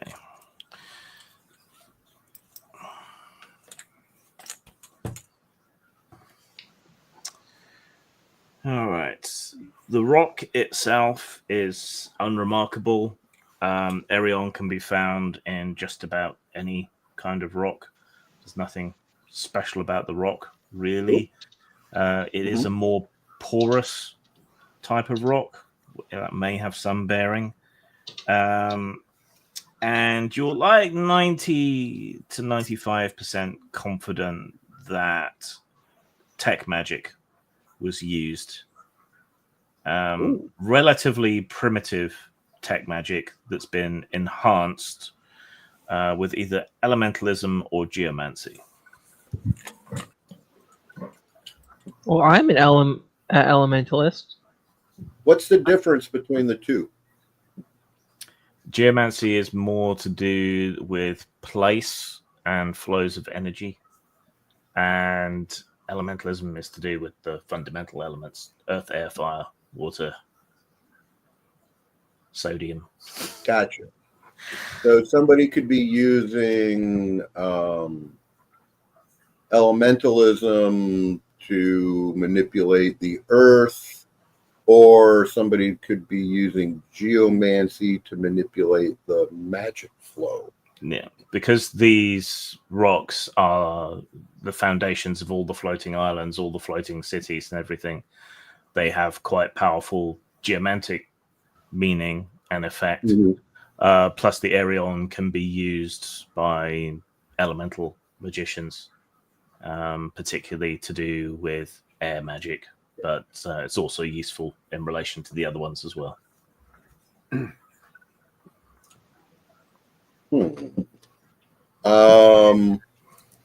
Is June's background in elemental magic able to give her any insight? I think she's more air focused.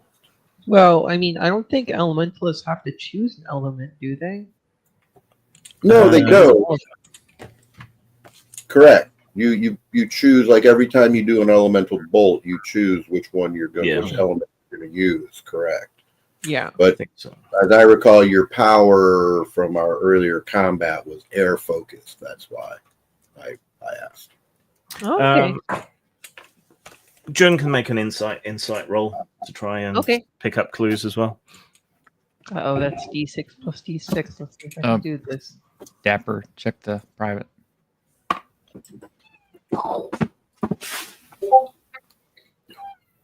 I got a 4.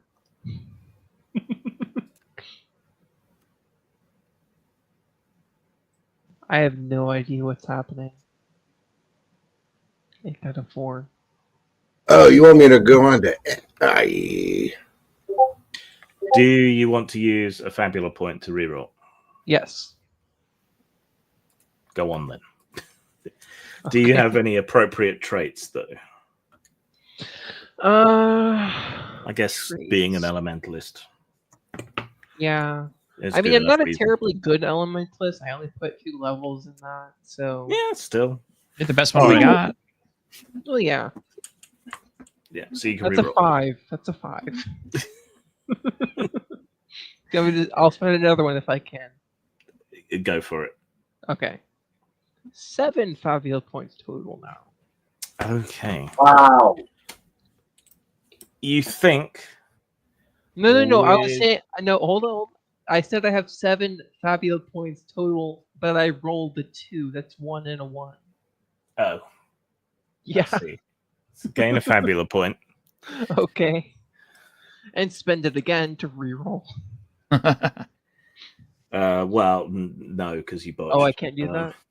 Don't think so. I'm not letting you anyway. Okay. I don't think you can use a Fabula point to redo a botch. It'd be funny if you could, though. It'd be kind of power gamey if you could, though. Well, yeah, that's fair.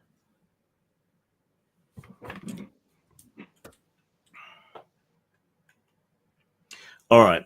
You believe that if you do an elemental ritual,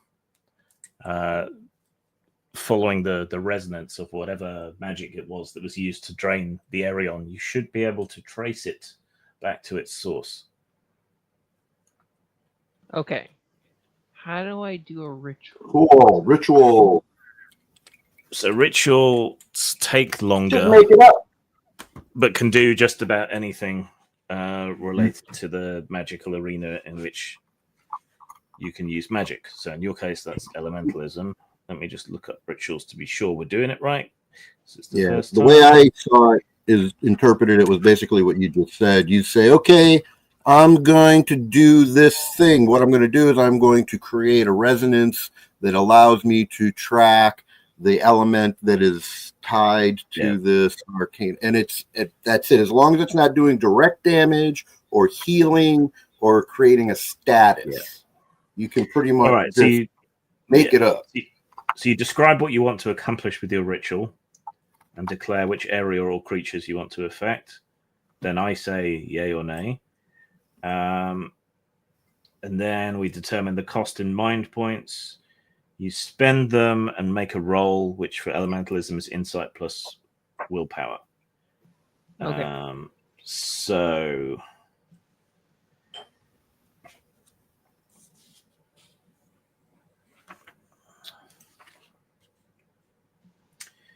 minor effect, huge area though.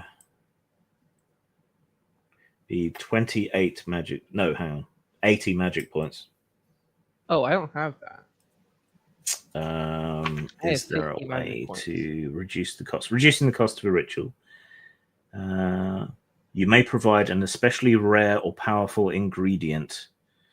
Doing so will cut the magic point cost in half. If you burn up all of the rock sample that you've got, I'll let you halve the cost. So that would be 40 magic points. What if I grab the shark, cut out its liver, and use that to fuel the magic? You still have the shark with you?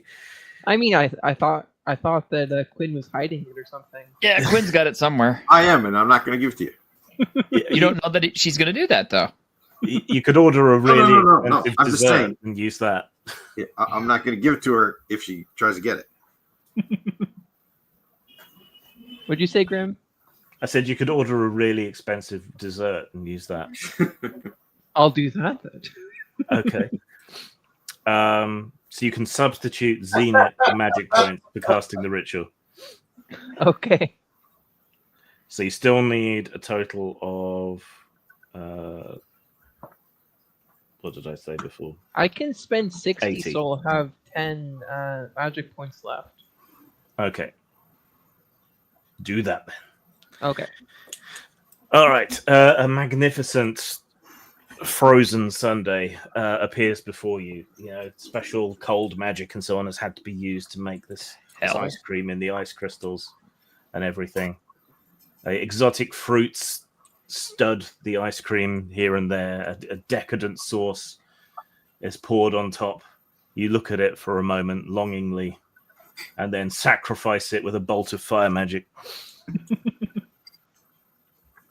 Leaving nothing but burnt milk. Ugh, and a wonderful smell. All right. But as you concentrate, you get a sense that the source, whatever it was that did this to the...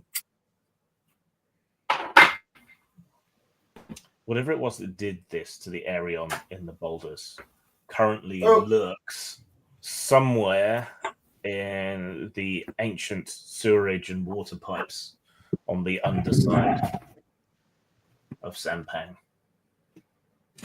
I thought you were going to say it's upstairs in the apartment above you or in the upstairs bedroom with the kids. Well, then we need to fly our ship around to the sewer system and go through there. All right. Is everyone done with the restaurant?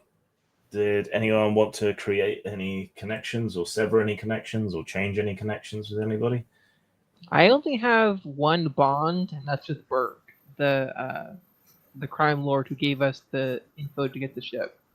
Yeah. You have connections with an NPC, but none of the PCs. We said we were going to talk about that out of the game, but I don't have access to everyone's information to talk to because, like, a lot of you are on X, and I'm not all the time. So Yeah, I don't do that. So that was what got me as well. That threw me off. Well, I am. So I started out. I had affection toward Niall for that noodle feast in episode 1, and he's now turned me on to all of this amazing cuisine. So that's intensified to whatever the next little level is. I will give Bao mistrust. What? What? You blow stuff up. Yeah. Yeah. All right, And so the then- three. Yeah. Wait.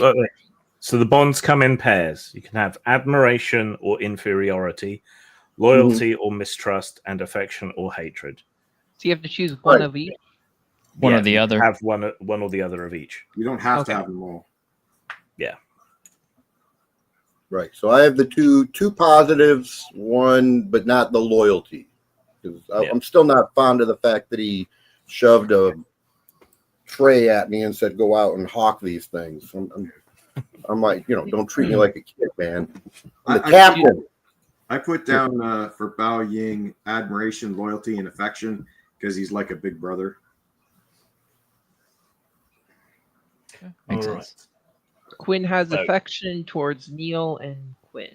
I mean, June has June. affection towards Neil and Quinn, mistrust towards Bao, and mistrust towards Burke. Neil doesn't really know June. She has All right. concepts of affection for you. So Bao, do you Yeah. want? If this thing is happening to a bunch of the rocks down there, do you want me to spend a little while, fly down with Drakon and see how much is affected? Actually, what we should do is get some paint, and then you should just go and paint wherever you see the areas. It'll make it easier for us to find instead of having to have you lead somebody every time. Okay, you give me some paint. I'll go paint it. Well, I bet you if you pulled it out of your inventory, you'd find some paint. What's an inventory? Yeah. All right. You bring the Zeitgeist down underneath Sampang, move into its shadow. It immediately gets a lot cooler down here. Above you are enormous amounts of bamboo scaffold, boulders, rocks, glowing magical runes, helping keep the whole city aloft. And also a lot of sewerage pipes, which stick out at irregular sizes and intervals, occasionally depositing lumps of foulness down into the cloud sea below. So yeah, your sails are a bit browner than they were before now as you chug along underneath. Oh, man, this yeah. was not well conceived at all. Jun's magical direction sense is telling you to go for that pipe, which looks like one of the bigger ones. Okay, go to the bigger one. And do we need to? Can we fly our ship through, or can we just get into there? And It's go too it's too small for that. You'll have to climb up inside. There is an Okay. old rusted ladder sticking out of it, and this tube does seem to be old and disused. Oh, that was my next question. When does it look like the last time something came through it? Yeah, not for quite some time from the looks of the pipe. It doesn't seem like it's used anymore.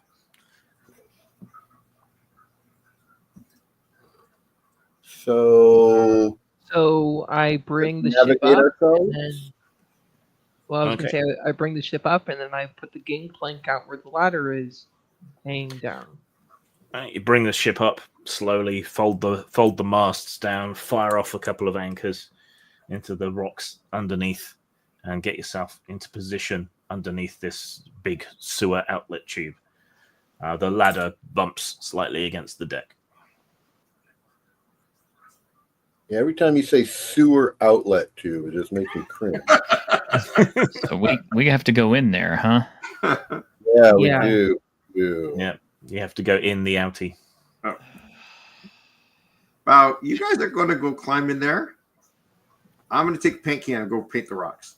See ya. Bye bye. Oh, that bastard. So I go start looking at the rocks.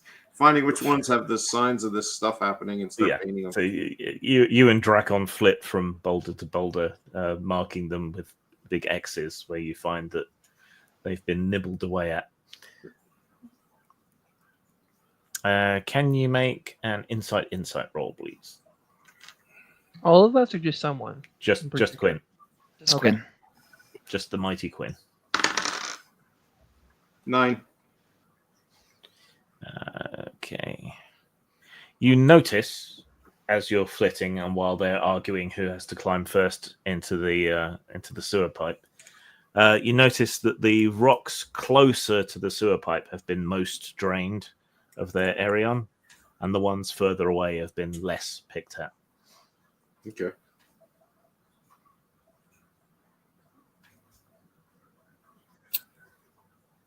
All right. And what are the rest of you do? I'm looking for something that, believe it or not, something that makes light. That isn't a weapon. You're an alchemist. Yeah. I know. But I thought I had made something special, and I don't. Oh no, that's Absolutely. not. Well, just pay 1 inventory point, and you can have some bioluminescent Yeah, go correct. in a tube or something. Yeah, and I did say there were lanterns from before. Anyway, it's just The Yeah, goo you in the can grab- tube for the bioluminescence is from Leviathans from the deep seas or deep skies up north, up above, or whatever. Mm. You would get a lot of magic points from sacrificing the dragon, but then that would be bad. Yeah. It's a long disused sewer pipe, so it shouldn't be full of noxious gas. Though there may be Or noxious remnants. Don't worry. I will use the special Sampang song that will guarantee safety while we go through here. I use a special evil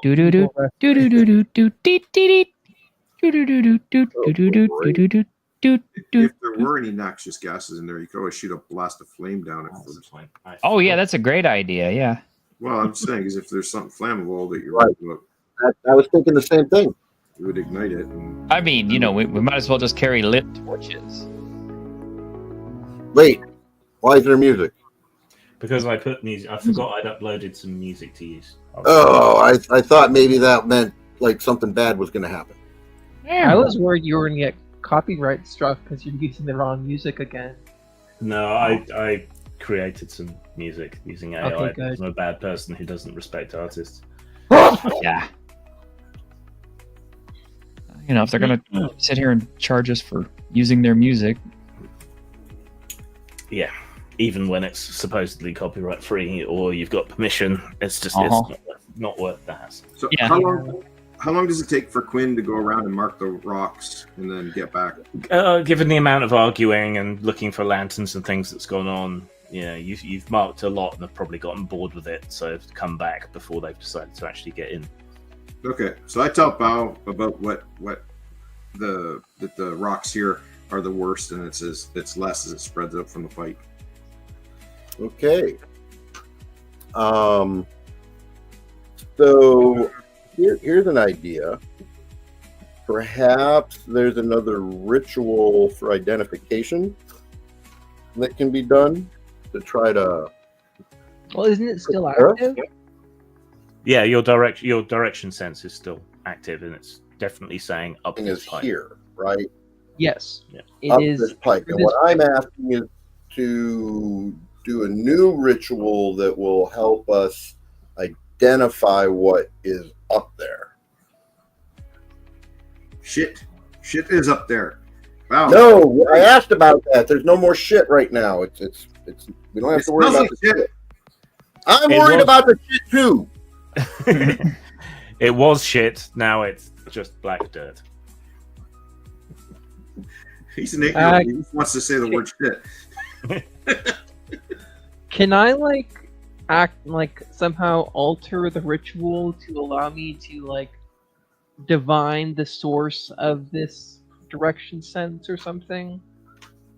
You can do a new one. Oh, you don't have any Right mental down here? points. Right. Yeah, I have 10 mind points left, so I'm trying to figure out a way to You- alter it somehow. You can always pull Yeah, a yeah. magic point potion out of your. Forgot about the backpack. resource part. Yes, I will drink the magic potion that was in my bag. Yes. Oh, wait. Yeah, I can. Well, that Where are the? I do it that way. I forget how much that regenerates for you.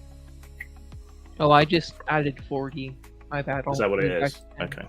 No, I don't know if it's that. I just figured it would raise me up to max.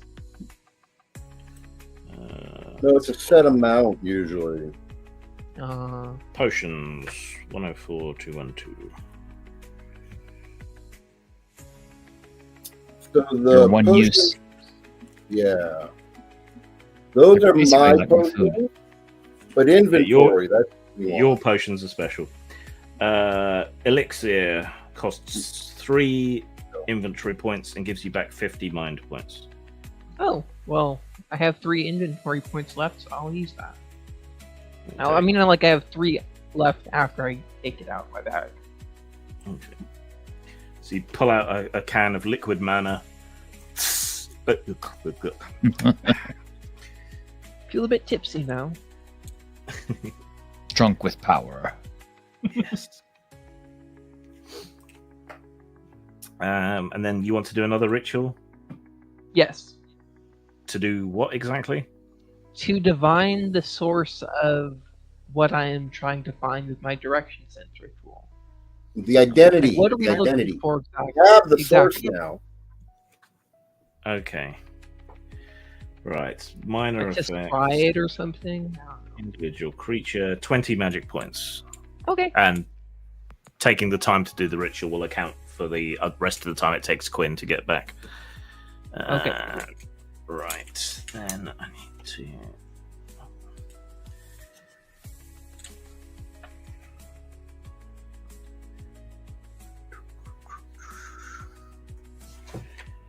Okay. And then roll your insight plus willpower. And Okay. probably roll a double one. Okay. We shall see. So insight, that is 6 plus 8. 6 plus 8. Oh wow, that's 14. 6 and 8. Okay. Yeah, 6 on a d6 and 8 on All a right. d8. You are sensing magical constructs, converted agricultural bots. They are rank 5. They're constructs. They have 80 hit points. They have 55 magic points. They are clattering, climbing, stealthy, and dark. They have Dex D8, Insight D8, Might D6, Willpower D10. Their defense is 9. Their magic defense is 10. They are vulnerable to physical damage, resistant to earth, wind, and ice, immune to poison.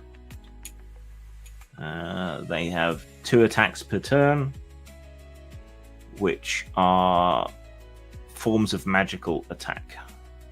So they can absorb magic and then they can convert it into either an element or a physical attack and come after you with it. So they are, modified agricultural labor bots. And now you have an idea of what you're facing and what their weaknesses might be. Okay. Can you type that out into this private chat so I can see it all? Sure. Thank you. Well, no, if I had to type it, I wouldn't, but I will cut and paste. That's what I meant, yeah.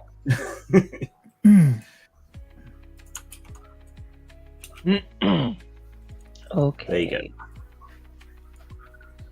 But that's what's waiting for you, and you believe there's more than one of them. Okay. So, do you explain that? Like, was Quinn there when you explained that? Yes. Yeah. And you want me to go in there? Yeah, you can fly it. You can take it on. Uh-uh. Yeah. Use No. Dragon. No. I say we go somewhere else. Like, let's take the ship somewhere where it's not dangerous. All right, hold on. What do we got? Elite, Agrabot. What does clattering mean? Or why don't we Those get are some its of the crew- traits. Why don't we get some So- of the Does it make noise? We can hear it. Yeah. We why can't don't we see it, get but some of we the can other hear it. crew to do it? Like the big soldier types. Why don't we get them to do it? Do you want to go talk to the giant mech guy, Quinn? Yeah, You really want to get him? I think he's Yeah. asleep right now. I mean, Yeah. we Nothing. can. Nothing says Yeah. cramped sewer exploration like a gigantic suit of robot armor. yeah. All right. So Matt, I'm two the attacks. juggernaut, bitch. Immune, Earth, Wind, Ice. Oh, wait, vulnerable to physical. No, I'm confused here. What is the vulnerable? There is no vulnerable. It's vulnerable to flying. No, Vulnerable it's to as far as physical I've read. damage. Oh, got you. Got you. Vulnerable to physical. Okay. That's good to know. Resistant to earth, wind, ice. Immune I to poison. can use fire Okay. against it. Hold on. Oh, now, oh man, we don't have the shooter. I made special inventory for the guy with the gun. So, yeah, I'm concerned about Quinn under these circumstances here. Well, Wow. yeah. So we're at our 2 hour So this is mark. what. So Well, let's here's the deal. His I have. so I'm sorry, Grin is Oh. breaking up. okay, we're at our 2 hour mark. So let's take our break there, and then when we come back, you can decide how you want to approach the sewer. Cool. Okay. That'll give me time to think Alright. about it. Yeah. So we will be back in. What do you want? 15 minutes. Yeah. Sounds good. Okay. We'll be back in 15. See you then.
光る雲風をさいて翼のように夢を描くよ時代静止進む空宝というお嬢探しに行こう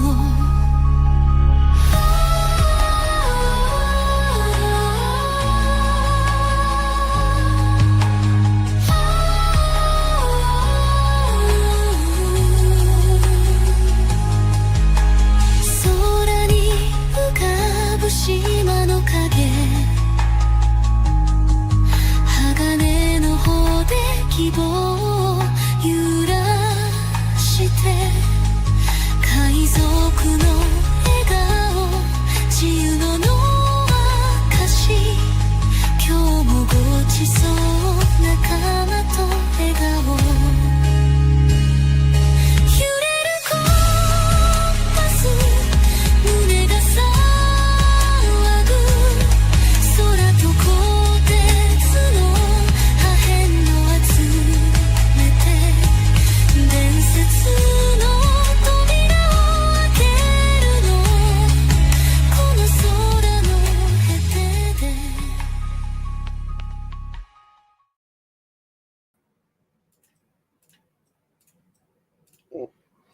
Hello. Hopefully everyone's back. Well, Hello. Hello. Hello. Let's put some music back in. Yeah, so it's not so disconcerting. I'll fix some stuff here.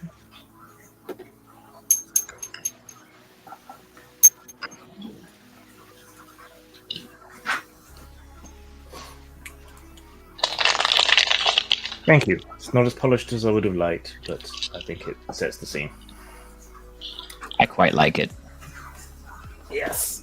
I was very pleased with the Japanese singing. Mm-hmm. Yeah. I wasn't expecting it to be able to handle that quite so well. It couldn't handle kanji or katakana, but if I put the Western pronunciation, it all seemed right. Now you need to do like a translated version so it can have the wrong type of translation, of the Japanese into English. Yeah. Saying some kind of rubbish or whatever memes are popular at the moment that's nothing to do with the actual lyrics. Hilariously wrong. Alright, anyway. So Rowan is coming out to join you in the tunnels, from the looks of it. And Omen, who is a new character. Do you want to introduce Omen to everyone else? T-shirt? Omen is a war machine that was left behind and was found again and reactivated. Omen is pretty much like an armored berserker who will throw herself in the way of everyone else's attackers and give her life to defend anyone else. And she's constantly angry at what she feels like is betrayal. The AI voice stuff has gotten disturbingly good now.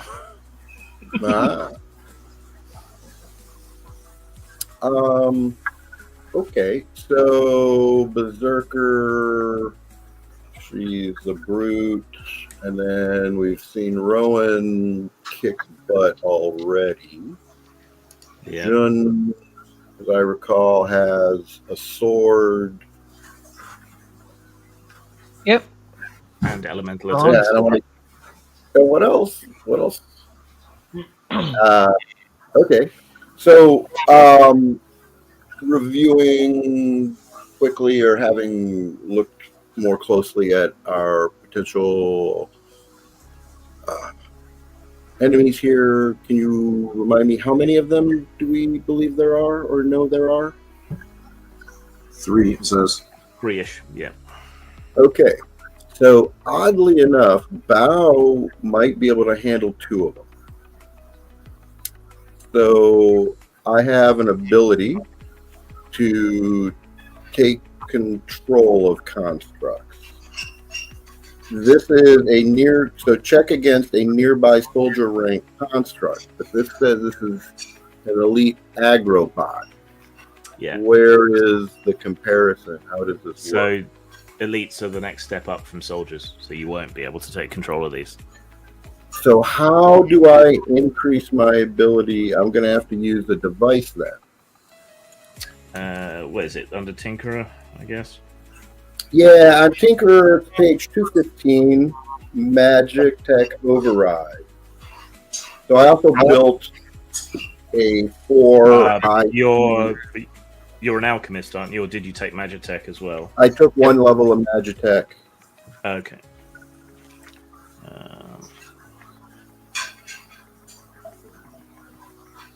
Yeah. So Magitech Override.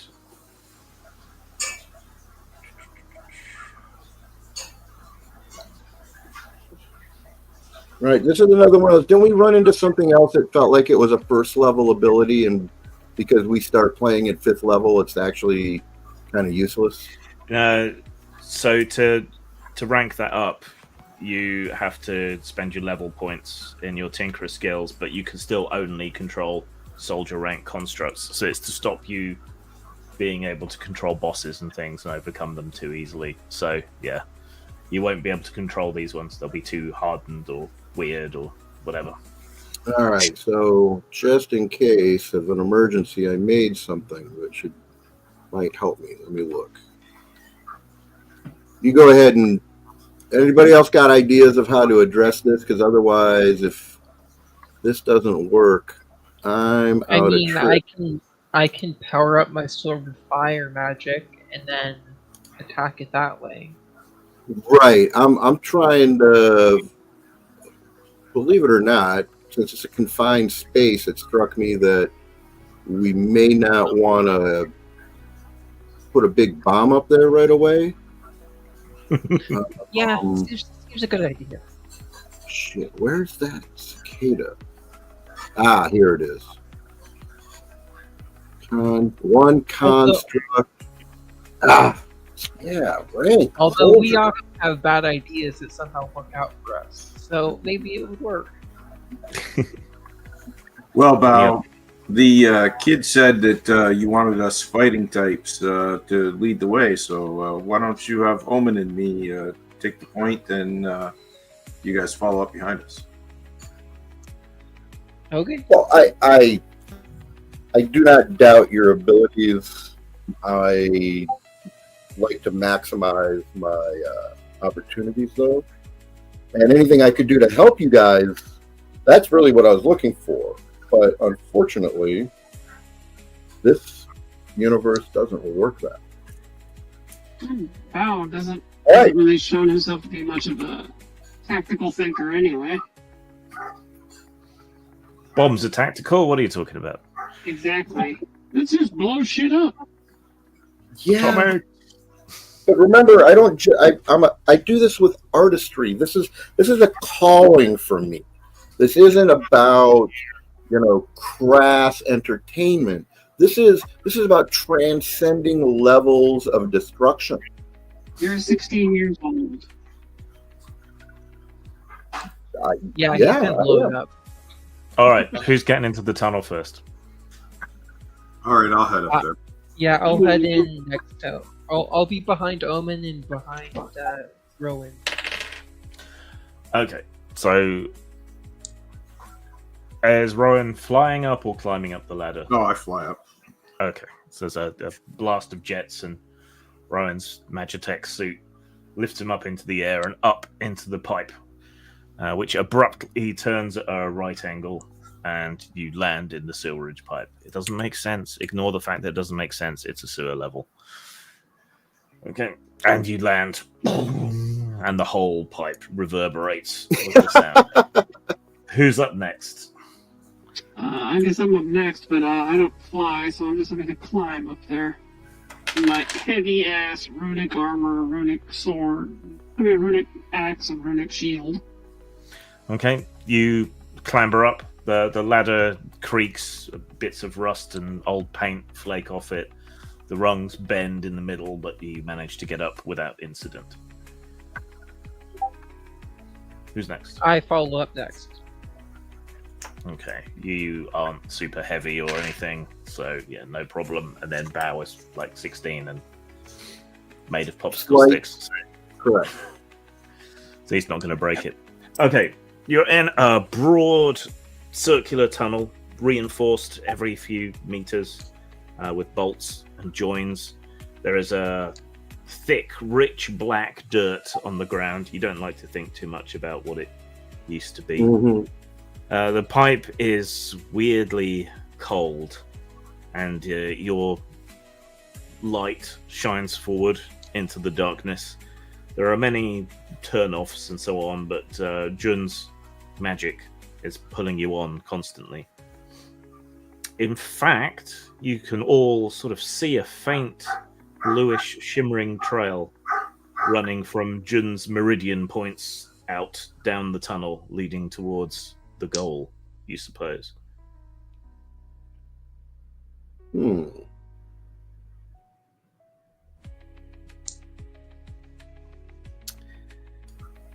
Well, continue forward.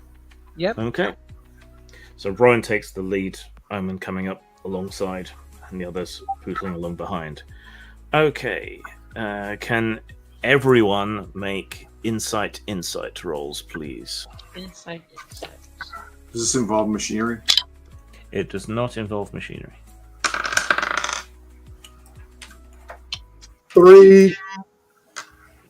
9. 9.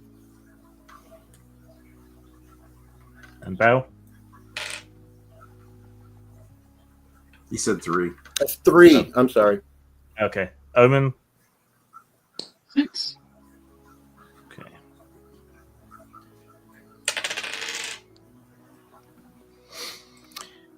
Okay. Right. Yeah, that AI voice is uncanny. Isn't it though? You stomp along, taking turnings and moving, keeping up, following these tendrils of light that extend from Jun into the darkness. Not enough to light the way, but enough to guide you on. It gets colder and colder. Those of you who have breath, it begins to come out in front of you, and the muck underfoot starts to get coated with a crust of white frost. Rounding another corner, you come across several mana crystals growing out of the walls. There's been a concentration of magic of some kind here that has left these embedded in the muck or growing out of the walls. Can they be harvested? They can be harvested. How would I do that? You would stop for a minute and break them off the walls. All right, I do so. Okay. Are you going to tell the others you're stopping? Well, how long did it take me? Maybe a minute to break free one of the crystals. Yeah. I say, hey, I asked for people to pause for a moment. This could be useful. Okay. One of the inventory items you can have is like a magical shard, isn't it? So. Oh, yeah. Yeah, so this counts as a free one of those for ice damage. All right. Alright, so as Bao stops quickly and chips away at the crystal, the rest of you sort of stand guard. But somehow, none of you, because we rolled, notice the pale blue ooze slowly welling up out of the cracks in the ice crust that you've left behind. Gradually, these gooey orbs form themselves into flan-type shapes and wobble and ooze their way towards Bao. Abruptly, suddenly, they have little cartoonish faces on them, little eyes pop open, big wide mouths with lolling tongues, and going pih, pih. They reach out to attack. So, surprise turn. Too cute to attack us. Well, they do it anyway. Maybe the cuteness is a defense mechanism. I guess. Right. So that's D8 plus D10 to attack.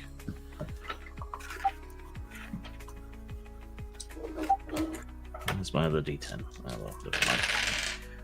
All right. Bow, does a roll of 16 hit you? No, sorry. No, yeah, it is 16. Does a roll of 16 hit you? Yeah. Okay. Take Right? 19 ice damage. Right? Oh, shit. What? Protect. If When you're another ambushed, creature's- can you react? It just says when another creature is threatened by an attack, spell, or other danger, you may take their place. Okay. Any checks that are part of the danger will be performed against you. You may declare the use of the skill before or after the checks have been made. All right. Well, you declared after, so you notice just in the nick of time and barge Bow out of the way. He goes sprawling in the mud, and you get a big slobbery, frigid ooze lick all over your But now body. it has to perform its check against me. Said you can interrupt before or after. I'd already rolled the attack by the time you interrupted, so you get hit Right. for 16 ice damage. Blah. Okay. Was Does like a tongue rolling its tongue out? And they made that Yes. noise? Does a roll of 10 as a physical attack hit Rowan? 10, no. Okay. So another one of these oozes lashes out at you with its tongue, and it just kind of licks across the surface of the armor, leaving it frosty but doing no damage. How much damage Then was there's- there? 16 health damage. Okay. I'm guessing a 9 doesn't hit Omen. No, not with a 13 defense. No. And does a 10 hit Jun? It does. Hold on. No, it does not because I have an 11 defense. Okay. So now we need an initiative roll. Pick a leader and roll against 7 difficulty. Okay. I just have D8. That's Yeah, with what attribute? I think it's Dex plus Insight for initiative. Let me double check Yep. for you. No, that's right. Okay. So Dex plus Insight. Difficulty 7. One of you is the leader, and then the others roll in support. Dex So- plus insight is what we roll. Yeah, so who's got the highest Dex plus Insight? You probably don't want me. I'm D66. no. All right. Yeah, I have D8, D8. penalty. What does Rowan have? I'm sorry. I said I have an initiative penalty of 4, so you don't want. Oh, holy smoke! All right. So it looks like it's me. Yeah, you don't want me either. I rolled a 6, and I have Well, initiative penalty -3. Okay. So D8, D8. I have 14. Okay. And did anyone else roll above 7? I rolled 0. I did roll above 7. I got a 9. Okay. And Jun got. I got a 3. Okay. Right. So players first, then ooze, then a player, then ooze, then a player, then ooze, until everyone's had a go. All right. So who wants to go first? I'll go first. Are there two oozes close to each other? So when you stopped, so it's only really a broad corridor, really, this tunnel. So Rowan and Omen were in the front. You stopped, and Jun was guarding behind. The oozes came up in the middle of your group and attacked you, so they're kind of all clustered together. Oh, good. So I'm going to hit them. I'm going to shoot them with a fire shot, which is my standard ammunition as a small area effect. So that's 1 to 2 targets in a tight cluster. Fire damage is Well, roll to hit first. 5 plus 1d4. Right, I'm just calling it out. All right. So it's Dex and it's D8, doesn't matter.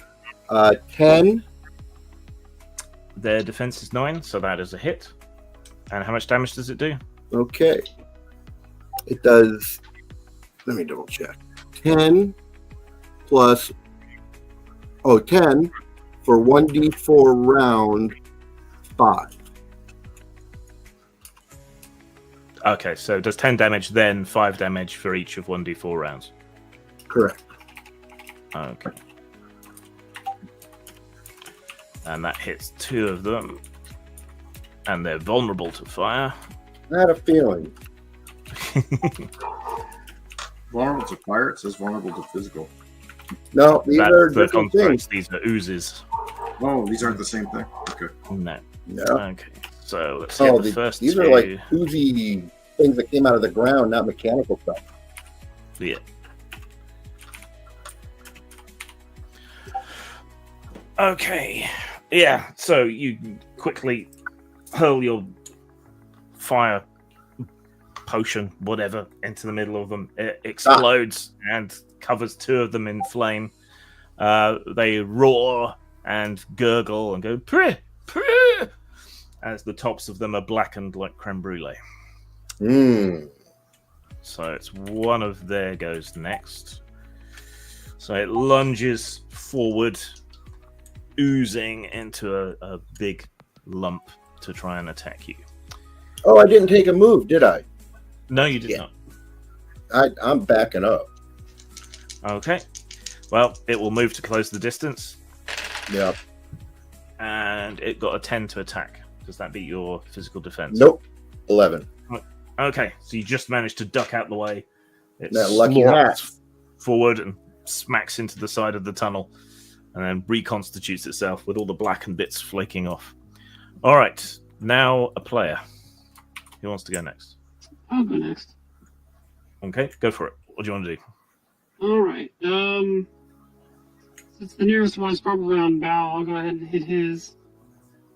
Okay, so you come in behind that one with your sword or an axe you had? Axe. Okay, so you come hurtling in behind it with your axe. Make your attack roll. All right. Let's see. 13 to hit total. That's a hit. So you take the highest dice and add the damage for the axe. Alright, so that's going to be 17 damage. 17.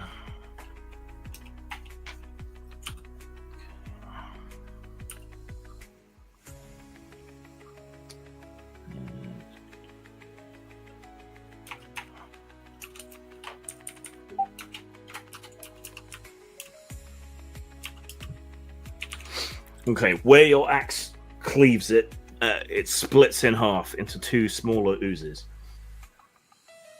Oh, great. Eyes rotate around on the top of the ooze and stare at you. You realize that as you struck it, it seemed to suck some of the magic out of Jun's ritual, which was the botch from earlier. So Jun doesn't lose any magic points, but they've somehow absorbed some of the magic from the ritual, which has made them more powerful. Right. Ooze number 2 decides to latch on to Omen. Need 13 to hit you, don't I? 14. So that is 17 points of ice damage. What was its check? It got 14. 14. Counterattack. Okay. What's that do then? And after an enemy hits or misses you with a melee attack, if the result of their accuracy check was an even number, you may perform a free attack against that enemy after their attack has been fully resolved. Okay. Attack So must be a still- melee attack and must have that enemy as its only target. Okay. So you still take the 17 ice damage, but then you whirl around and counterattack. So make an attack roll. Give me a sec. I gotta recalculate hit points really quick. I'm back. Welcome back. Alright, and go ahead and make my counterattack. Yep.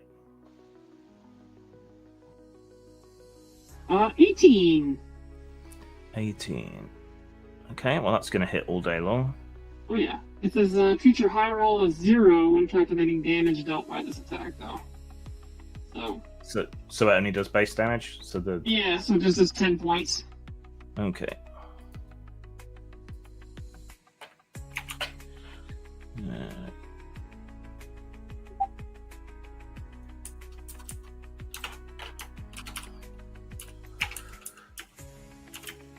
Okay, so yeah, it lunges in against your back, strikes against it, ice forms on your back, but you whirl around and hack it in two with your axe. So where there was one, you have now cleaved it into two pieces. This is gonna get nasty pretty quick. Yeah. Hang on, I had some combat music. I should have switched to that, shouldn't I? Battle music time. Yes. I need to make a victory ditty as well. Okay, so that was its go. You counter-attacked. So now it's another one of you guys who hasn't gone yet. Okay.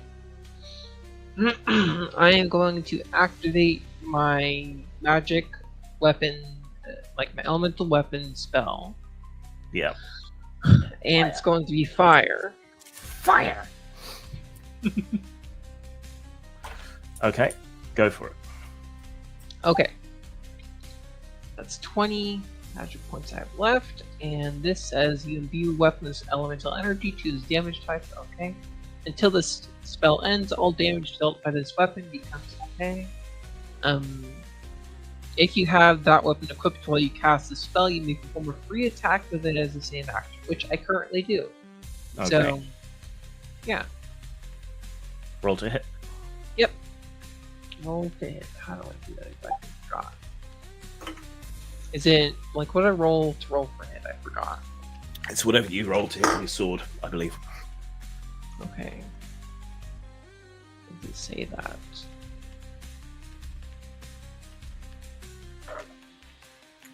I need to write that down. So let's see. Do I just roll damage or what? Like, You still need to hit it. I roll. No, but like, what do you roll? Because I couldn't find that in the book last time I checked. Well, it depends on the weapon. Yeah, when you roll damage, it's your high roll from whatever. Is it? Was it a bronze katana or something? It's a bronze sword, but yeah, it's a katana. Basic armor, basic weapons. Okay, write this down. Okay. When I find it. Dagger, firearm, flail, sword, bronze sword. Dex plus might plus 1. And it does high roll plus 6 damage. Okay. Okay. Got it. Okay, Dex plus might plus 1. I can do that. It's one of the things I'm actually good at with a D10 might. Noise. Okay, And Dex plus watch. might. It's D8 plus D10. I don't know, it might be a botch, we don't know. No, I got an 8 though. That isn't quite enough. Do you want to spend a Fabula point? Yes, I do. Okay. You can reroll. That's an 11. That is a hit. Awesome. So take the highest roll on one of the dice. That would be the 6 from the D8. Okay. So then add 6. So that's 12 plus 1 for the katana. It's 13. You're doing fire damage, which they're vulnerable to, so 26 damage. Awesome. Which one were you attacking? So which one was attacking Omen? Because she'd go after that one first. Okay, you can go after that one.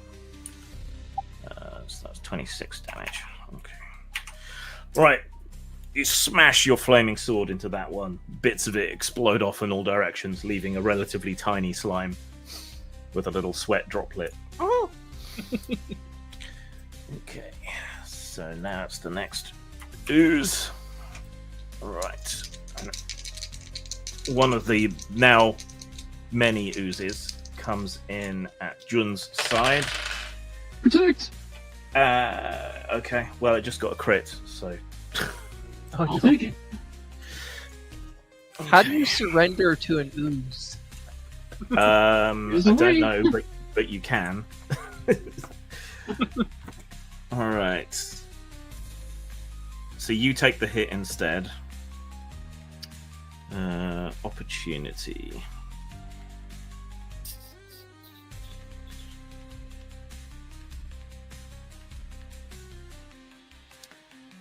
Okay. Well, to start with, take 20 ice damage as you move them into block. Okay, and I can get my counterattack in, or did it roll even? It rolled even, so you get your counterattack, but its attacks take their effect first. Because it got a crit, you are now weakened. Your might die type is reduced by 1. Okay. Right. So it kind of rears back, Nerf me a little bit. but burbles something that sounds a bit like Kamehameha, and then smashes into you, completely covering you in ice for a moment, which then shatters and falls away. Make your counterattack. But yes, first I have to I've just entered crisis mode, so now I'm entering my second form. Rage. Yeah, literally. It's like, yeah, she grows bigger, stronger, taller, more heavily armored, and more shielded. And her attacks gain multi-2 property. Which means you attack twice, right? Uh-huh. Okay. Make your 12? attacks. 12, that's a hit. Uh-huh. And 5. That's a miss. Yeah. Okay, so take the highest die. No, add the it's damage because again. it's a counterattack, it's just 10. Oh, yeah. Just 10, yeah. Okay. So after it slams into you, you rage, roar, all your armor plates open up, steam hisses out, your eyes begin glowing red, and you just pound it. All right. Has any player not gone yet? I haven't yet. Okay. Do you want to go? The ice, the shards. How do you use those from your inventory points? So they would count as the inventory thing for the elemental shard, but they would be ice damage. They're unlikely to do any real harm to these things. No. Using my inventory points to reach in my pouch. Okay. Let me check. I just don't know how I use them. Like, I know in the first game we played, I just basically threw them. Yeah.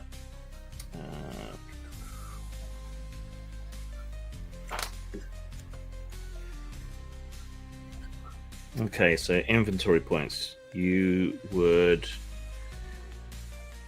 spend the IP for an elemental shard. One creature suffers 10 damage of a type of your choice.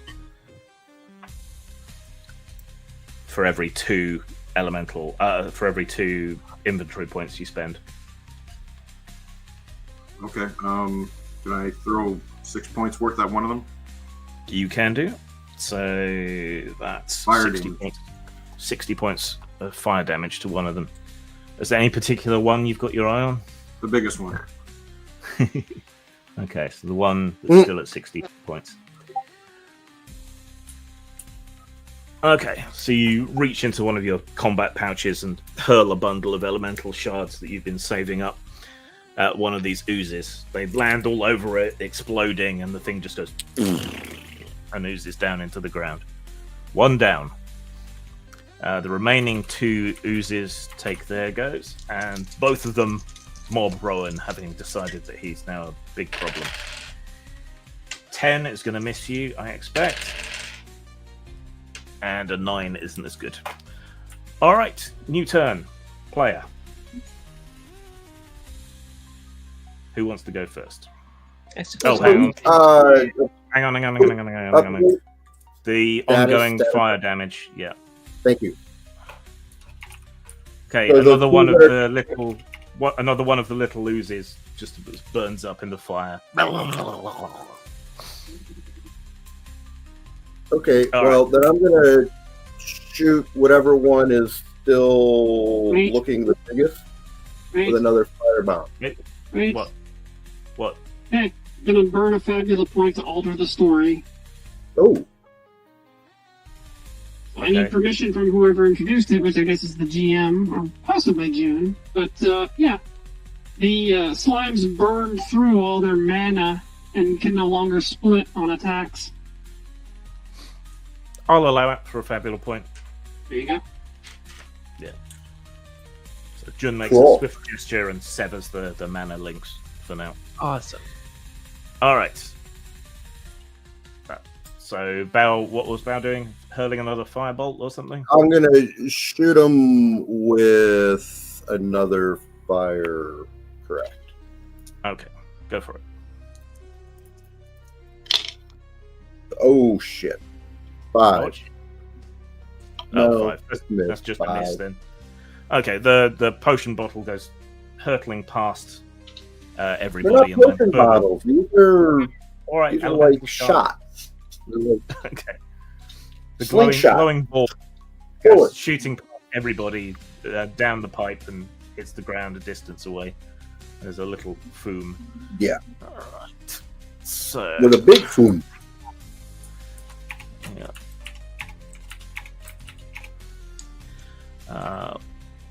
One of the oozes wobbles back and forth and hurls an ice bolt at Bao. What's your magical defense? Protect. 11. It rolled 7, but Omen used protect. What's Omen's magical defense? 9. Okay, so the bolt just Block with a shield. ricochets off your armor and hits into the wall. All right, next Man, player. that's some amazing armor. T-shirt, is that an action to protect or a special ability? That is a special ability of the Guardian class. Oh, so you have to have that in order to do it. Yes. All right. Yeah, 'cause I was just gonna say that'd be a good thing for Rowan to do because he's got the highest armor and magic defense. Yes, but I don't have that, so.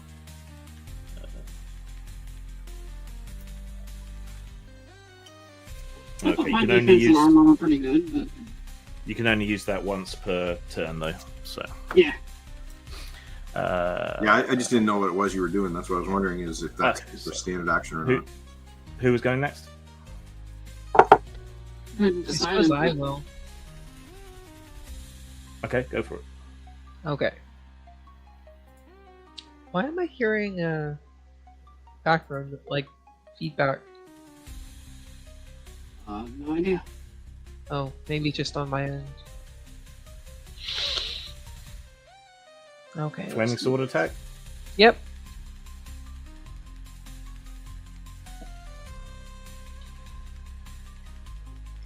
D6. No, it's D8 plus D10.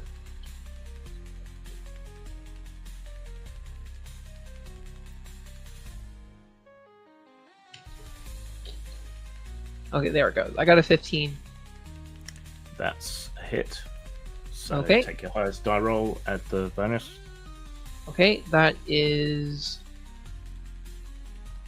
16, 17. So Damage. that is 34 damage. Was there a particular one you were going for? No, just the one closest. Okay. You slash the already much reduced ooze into droplets, which rapidly evaporate and boil away off your sword. Okay. So, next ooze. One of the other oozes turns on you and shoots an ice bolt at you. Okay. What is your 4 is not going to beat your magical defense. No. So it wobbles backwards and forwards and miss. Next player who hasn't gone yet. Omen will go ahead and go. Okay, go for it. Alright.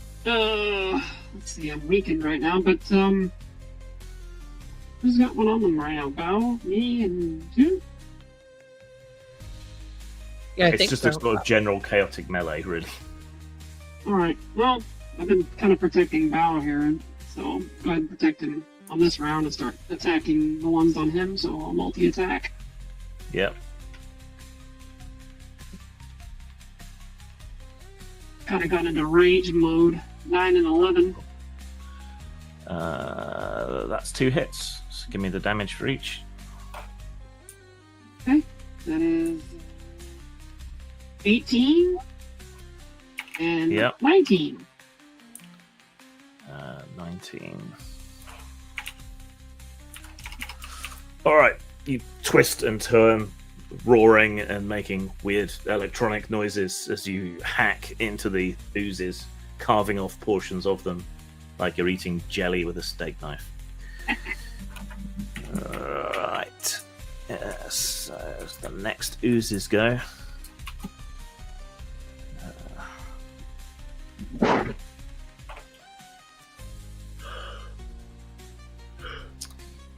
Right, they decide magic doesn't work on you guys, so it tries to slobber and lick Omen.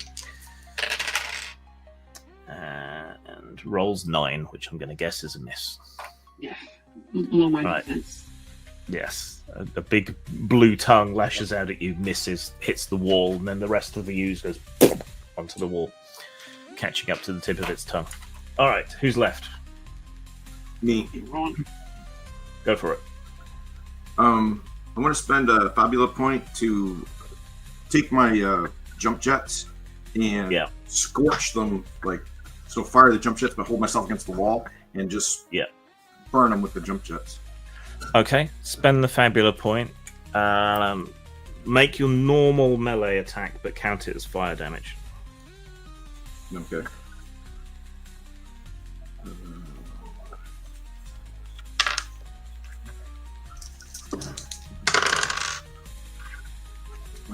So it's 15 and 2 is 17. That's definitely a hit. Calculate the damage. 7 and 16 is 23. 23. So doubled, 46. 41. 30. Okay, you burn away 2 of the oozes, leaving only one, which can't split anymore. So he's done. Okay, there's one solitary wounded ooze remaining. I think everyone's gone, so new turn. Who wants to finish him? Not me. I'm out of I'm going to fire. shoot him again. I'm going to capitalize on my double hit. I called it first. Tell you Well, I what, cut it. you all lunge in and curb stomp the poor ooze. Absolutely. There's nothing but jelly in your boot treads. Awesome. Do oozes drop treasure or ingredients?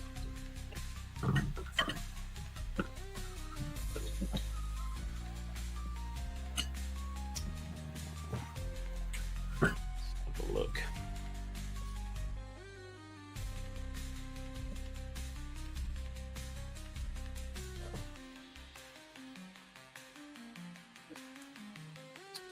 If one of you knows where the treasure rules are, let me know. I don't remember seeing them. Other than, like, the Halloween edition stuff. Yeah. Rewards.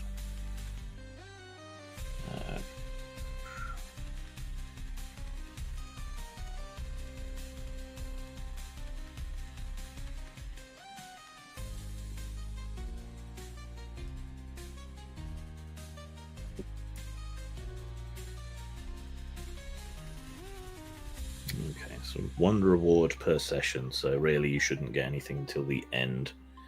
But I will say, if you've used your resource points, you can regain 1 from scavenging the remnants of the ooze and the remaining crystals. And T-shirt, you can have an ingredient. This character doesn't collect ingredients. Well, if you were playing that character, you could collect an ingredient. But you're not. Can Omen collect the ingredient and bring it back to? Wouldn't know how to do it. Okay. So. Wouldn't know what was good or her not. job. That's All her right. job. So you stop and get your breath back. Does anyone need to heal or anything? Oh, yeah, I went into You can- critical mode. You can spend inventory points to get healing potions. Yeah, need to look at the roll for that real quick. I think that will remove your condition as well. Yeah. Or you You might can need a do remedy stuff. for that. Yeah, remedies are 3 points and recover 50 health. Mhm. Tonic is 2 inventory points and removes a status effect. That's gonna eat up a bunch of my IP right there. One thing I could say about Y'all, he had a whole lot of inventory points.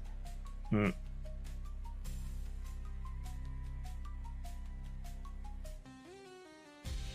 Okay.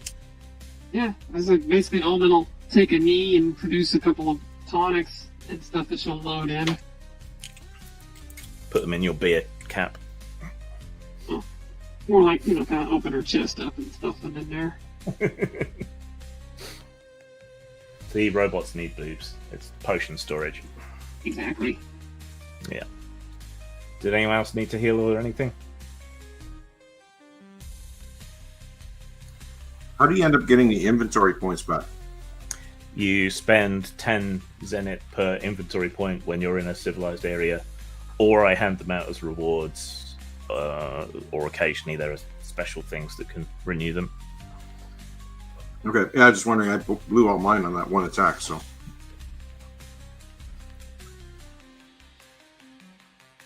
Which did a lot of damage. Alright. You can. It's 10s in it for every inventory point they want to, yeah. Yeah, but you'll have to not be in the middle of a dungeon. Unless an enterprising goblin has set up a shop somewhere. I told you, Oglord, people would come through here. You, adventurer. Would you care to buy a key or a map? Some potions? But no, put the axe away. Chop, chop, chop.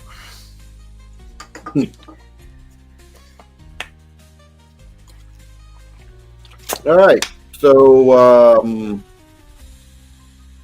these oozes, they just came out of the ground. There was like, are there holes in the ground? Are there cracks in the stone? They were just in the muck underneath the frosty crust Yeah. that had been created by them. Oozes are usually the result of leftover magical energies or irresponsible alchemical byproducts, that sort of thing. Someone must have been working some magic down here. Oh, I see. Well, do we see it? I look around. Do I see any evidence of magical activity other than these oozes? Does it look like somebody's been performing rituals down here? Not right here, but somewhere nearby. Gotcha. Well, in the direction we were headed originally, I'm guessing. Yeah. Apparently, someone drank too many potions. And, With June's ritual being weakened by those things, I think we should take haste, eh? Yeah. So start proceeding down the tunnel. Yeah. Hang on a sec. Rules question kind of in general. So ooze, let's go back to the ooze part. Some of the things I was trying to figure out, like I have more condition, like things that'll make stuff disoriented or shaken or staggered, how are you asleep or dazed? So would I know enough about oozes to know how to select my weapons inventory? Generally, you want whatever the opposite element is when you're fighting oozes, but this was quite a lot. Yeah, you don't expect. But these were but I'm just worried about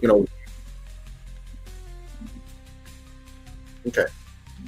So, T-shirts, internet seems to have cut out completely.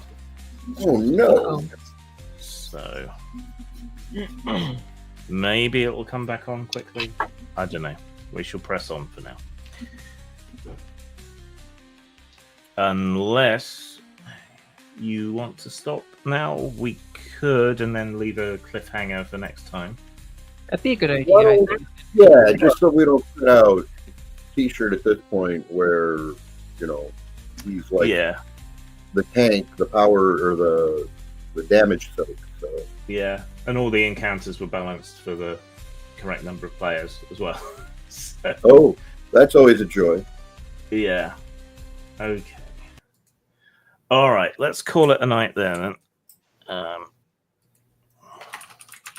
Which is another advantage.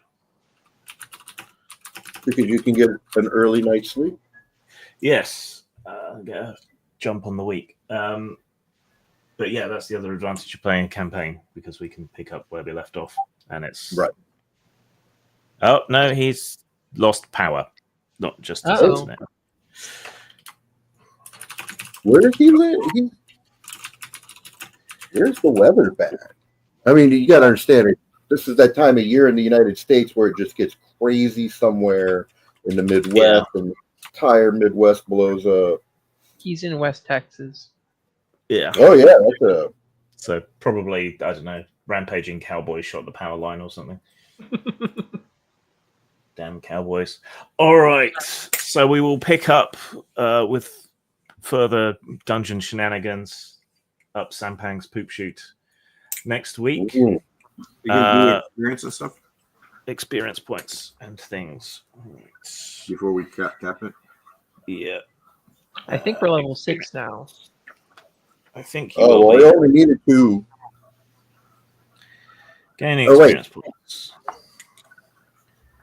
At the end of each game session, blah, blah, blah, blah, blah, you automatically gain 5 XP. All right. That right there, automatic.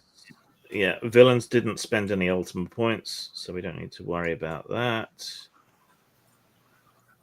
And then we had 3 Fabula points spent during the game. I spent 2. I spent several. Yeah. Okay. And T-shirt like just spent 1. Actually, no, I spent 3 because my other character spent 2, and this guy spent 1. Okay. Well, we'll call it 5. So everyone gets 10 XP. Oh, well then we're level 7. It takes us to 20, or I mean 18. I'm sorry. Okay. After gaining XP at the end of a session, you have a chance to increase your level. If you have 10 or more experience points, you must spend 10 of those points and increase your character level by 1.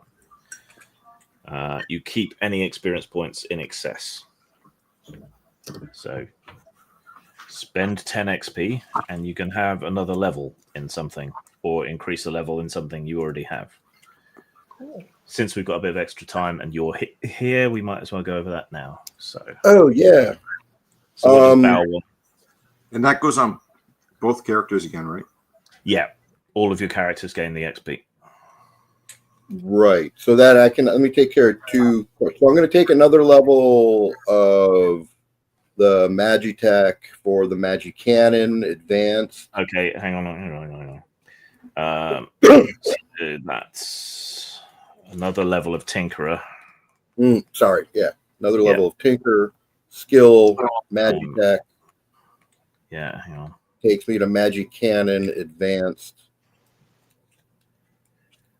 And my understanding is that's as high as I'm allowed to go. Advanced is the maximum, yeah.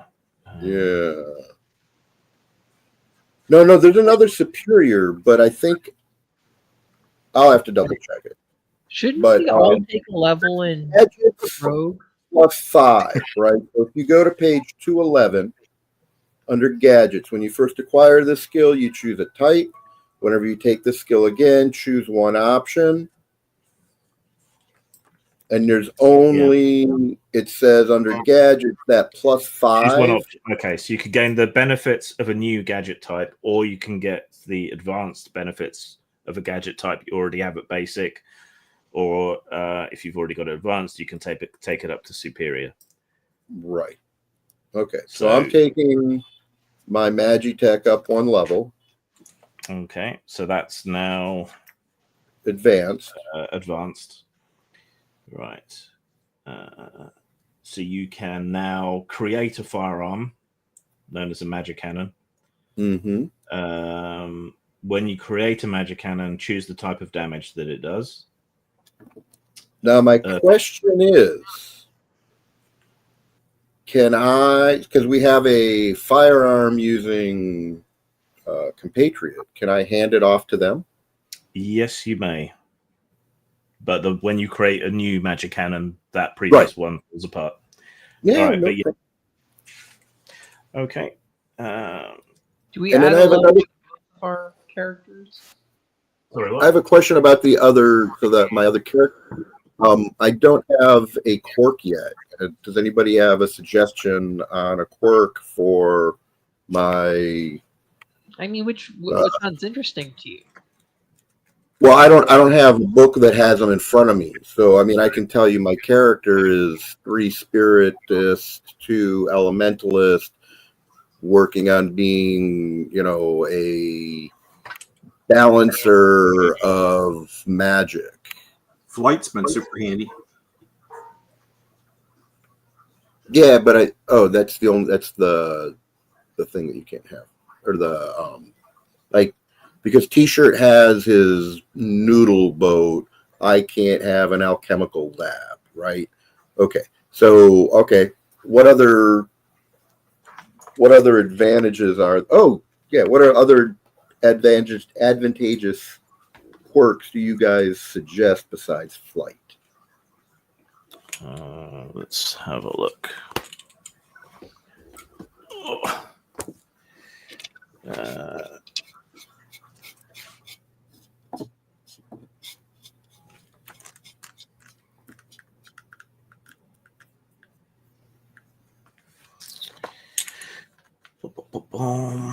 Sorry, what is your other character again? Is the spiritist elementalist like the Japanese 5 elemental magic?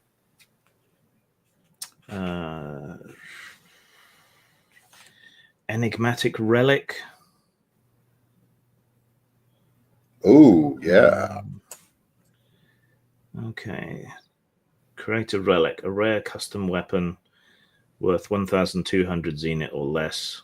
The relic is an artifact, can only be destroyed through a sacrifice, can only be stolen from you or lost due to a surrender action. Nah, this isn't a combat guy. He's again, he's a support. Yeah. As long as the player character has it equipped, they can perform a skill action to have it manifest a power of their choice from the following. Ask the GM a single question. He must answer truthfully. Choose a discipline from amongst chimerism, elementalism, entropism, ritualism, spiritism, or any other magic thing. Until the end of the scene, any character who has the relic equipped may perform rituals of that at half cost.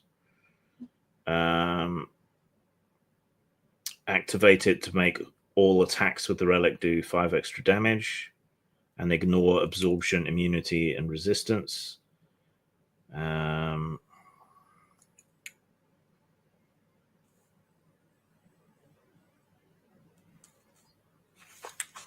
So they're quite versatile, those. What else we got here that might be useful?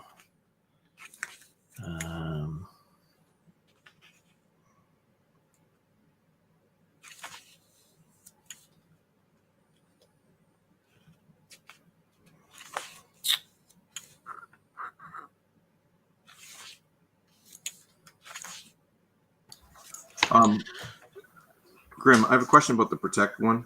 When he's using it, when you use it after the roll, I think what you're supposed to do with it is you just take what you rolled and then compare it to his defense instead of the target's defense. Okay. I'm just reading it because I'm thinking about taking it, and if that's how it works, it makes a big difference for certain characters. So, like, because my defense is so high, if it switches to me, then that means it'll probably get bounced. Yeah. High fantasy quirks.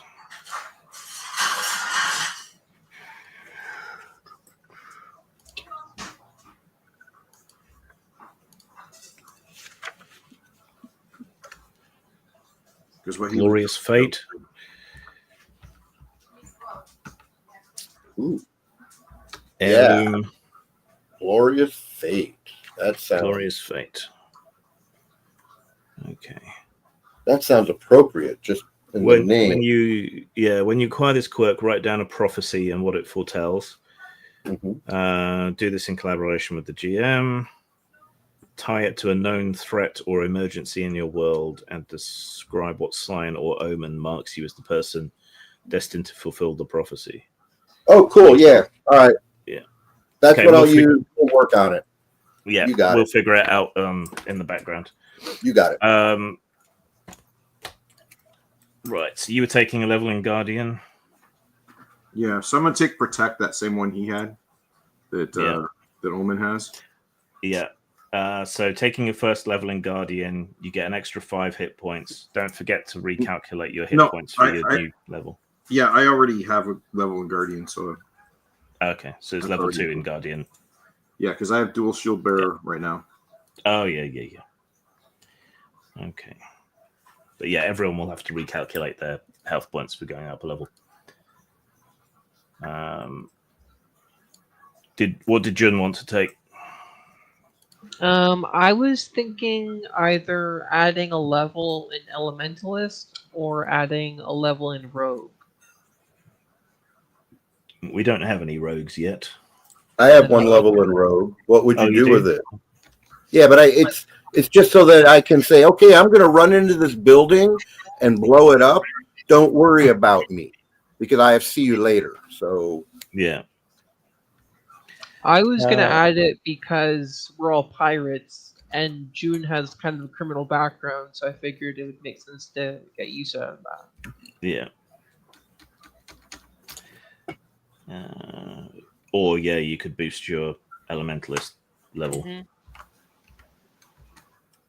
What do you fancy? What would make more sense? And because what would be useful as well? I think taking your Elementalist level would be more fitting, given how you've been playing. So yeah, I'll do that. Okay. So what skill did you want to increase? Let's see. I have to reopen the character sheet. Let's see. So I want to get another spell. So elemental magic times 3. Yeah. So each time you acquire this skill, learn 1 elementalist spell. So you can figure that out. Not a problem. Mm-hmm. Did anyone need to check anything else out about the other characters? Otherwise, you've got the books. Most of you, all of you. I'm going to take Necromancer 1 so I can speak to the undead. You can speak to the dead. For Quinn, yeah. So now Quinn can speak to beasts, monsters, plants, demons, elementals, and the undead. It gets them all. What was Necromancer in? It's in that very first digital extra thing.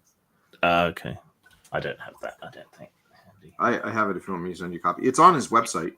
Yeah. Yeah, I'm definitely taking Flare. Okay, cool. It's always been the really powerful spell in JRPGs.